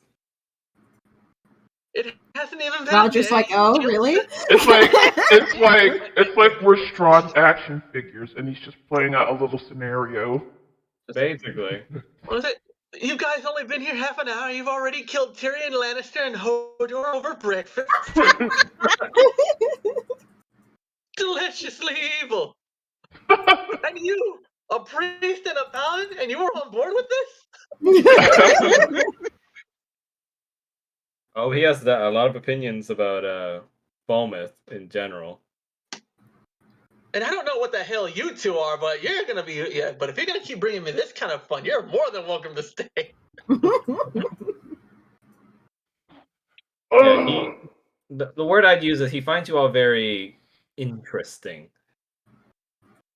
Interesting as in he wants to put his dick in our butts interesting? No. Or... No. I am using the most vague definition of interesting as possible. That's formless interest, not his. That is not a Strahd thing. to Like all vampires, he has to put his dick in everything that moves. Not really. Remember, it's objected by Irina, so. Meanwhile, Roger's just like, a man in power like that, bored beyond belief, that's a guaranteed bottom. I can see you bent over the table like, I'm ready. It's like, dude, put your pants back on. It's not happening. This demeans Not us gonna stop all. him. It's that one meme where it's like plays with hair. Hi. Yeah. But yeah, great session, everybody. Fucking amazing. Roger, it's hard for me to look badass in my wolf armor while you're just sitting there, propositioning yourself. Like, I'm Darth Vader. Darth Vader never had to deal with like slutty Leia right there.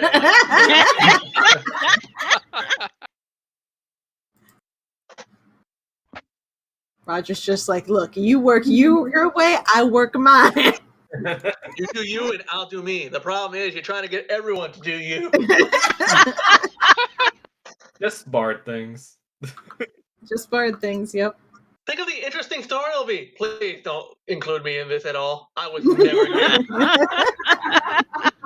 Okay, this helmet, it hides more than my identity. It hides my shame. Victor has shame. Ooh. Oh. But yeah, great session, everyone. I think we can call it wraps for now. Okay. Thank you for attending. You guys were fucking amazing. This was really fun. Yeah. Did we And say the for- specific? Yeah, Did we for say a specific next date or- session, since Mel wants it sooner, are you guys cool with the 29th? Like literally next Saturday? Sure. I'm down for that. That'll be fine. Yep. That'll be fine. Yeah. Blaze, how about you? Yes. Okay, awesome. So let's set it for the 29th. Yay! Awesome. Yep, I have a dentist appointment that day, so I will probably be all drugged up. So that'll Oh be... no. Oh no! Oh no! Excellent. He's like, what's wrong with Dungeon Master? And you guys see a bright light. That's just me. And everything gets kind of hazy in the mist. No way. Still just me. Guys, I don't know what I'm doing. There's blood everywhere. Oh my No, god. that's not even in the game. That's true. I've Well, been it up. I mean more like numb mouth, so you guys might hear a lot of like mumbling. Oh, so like Marlon Brando? Until you come here to the Castle Ravenloft to fight the Strahd fellow. I want him dead. I want his family dead.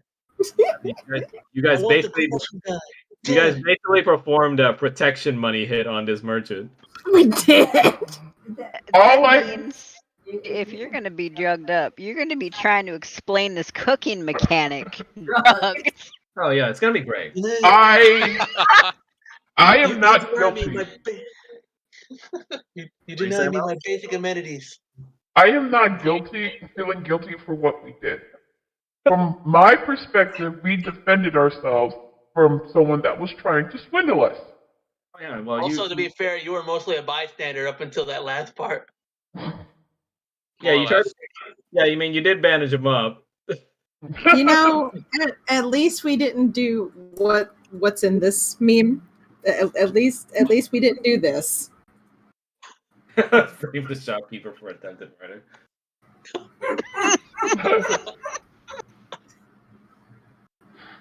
Has that actually ever happened? The person I'm who sure posted it it said, "This is the story of how our party lost over 300 gold pieces trying to save 100 gold." Wow. Would have just been easier Bad. to murder the guy. That's bad. Well, you guys handled it as civilly as as I could see this turning out. So, yeah. Hey, nobody died, so that's a win in my Yeah. book. All right, All right. I'm gonna get some food. So we're all done here. Thanks everyone. See you Uh-huh. next Passing the fuck out. Bye. time. Bye, everyone. I DM'd you a question.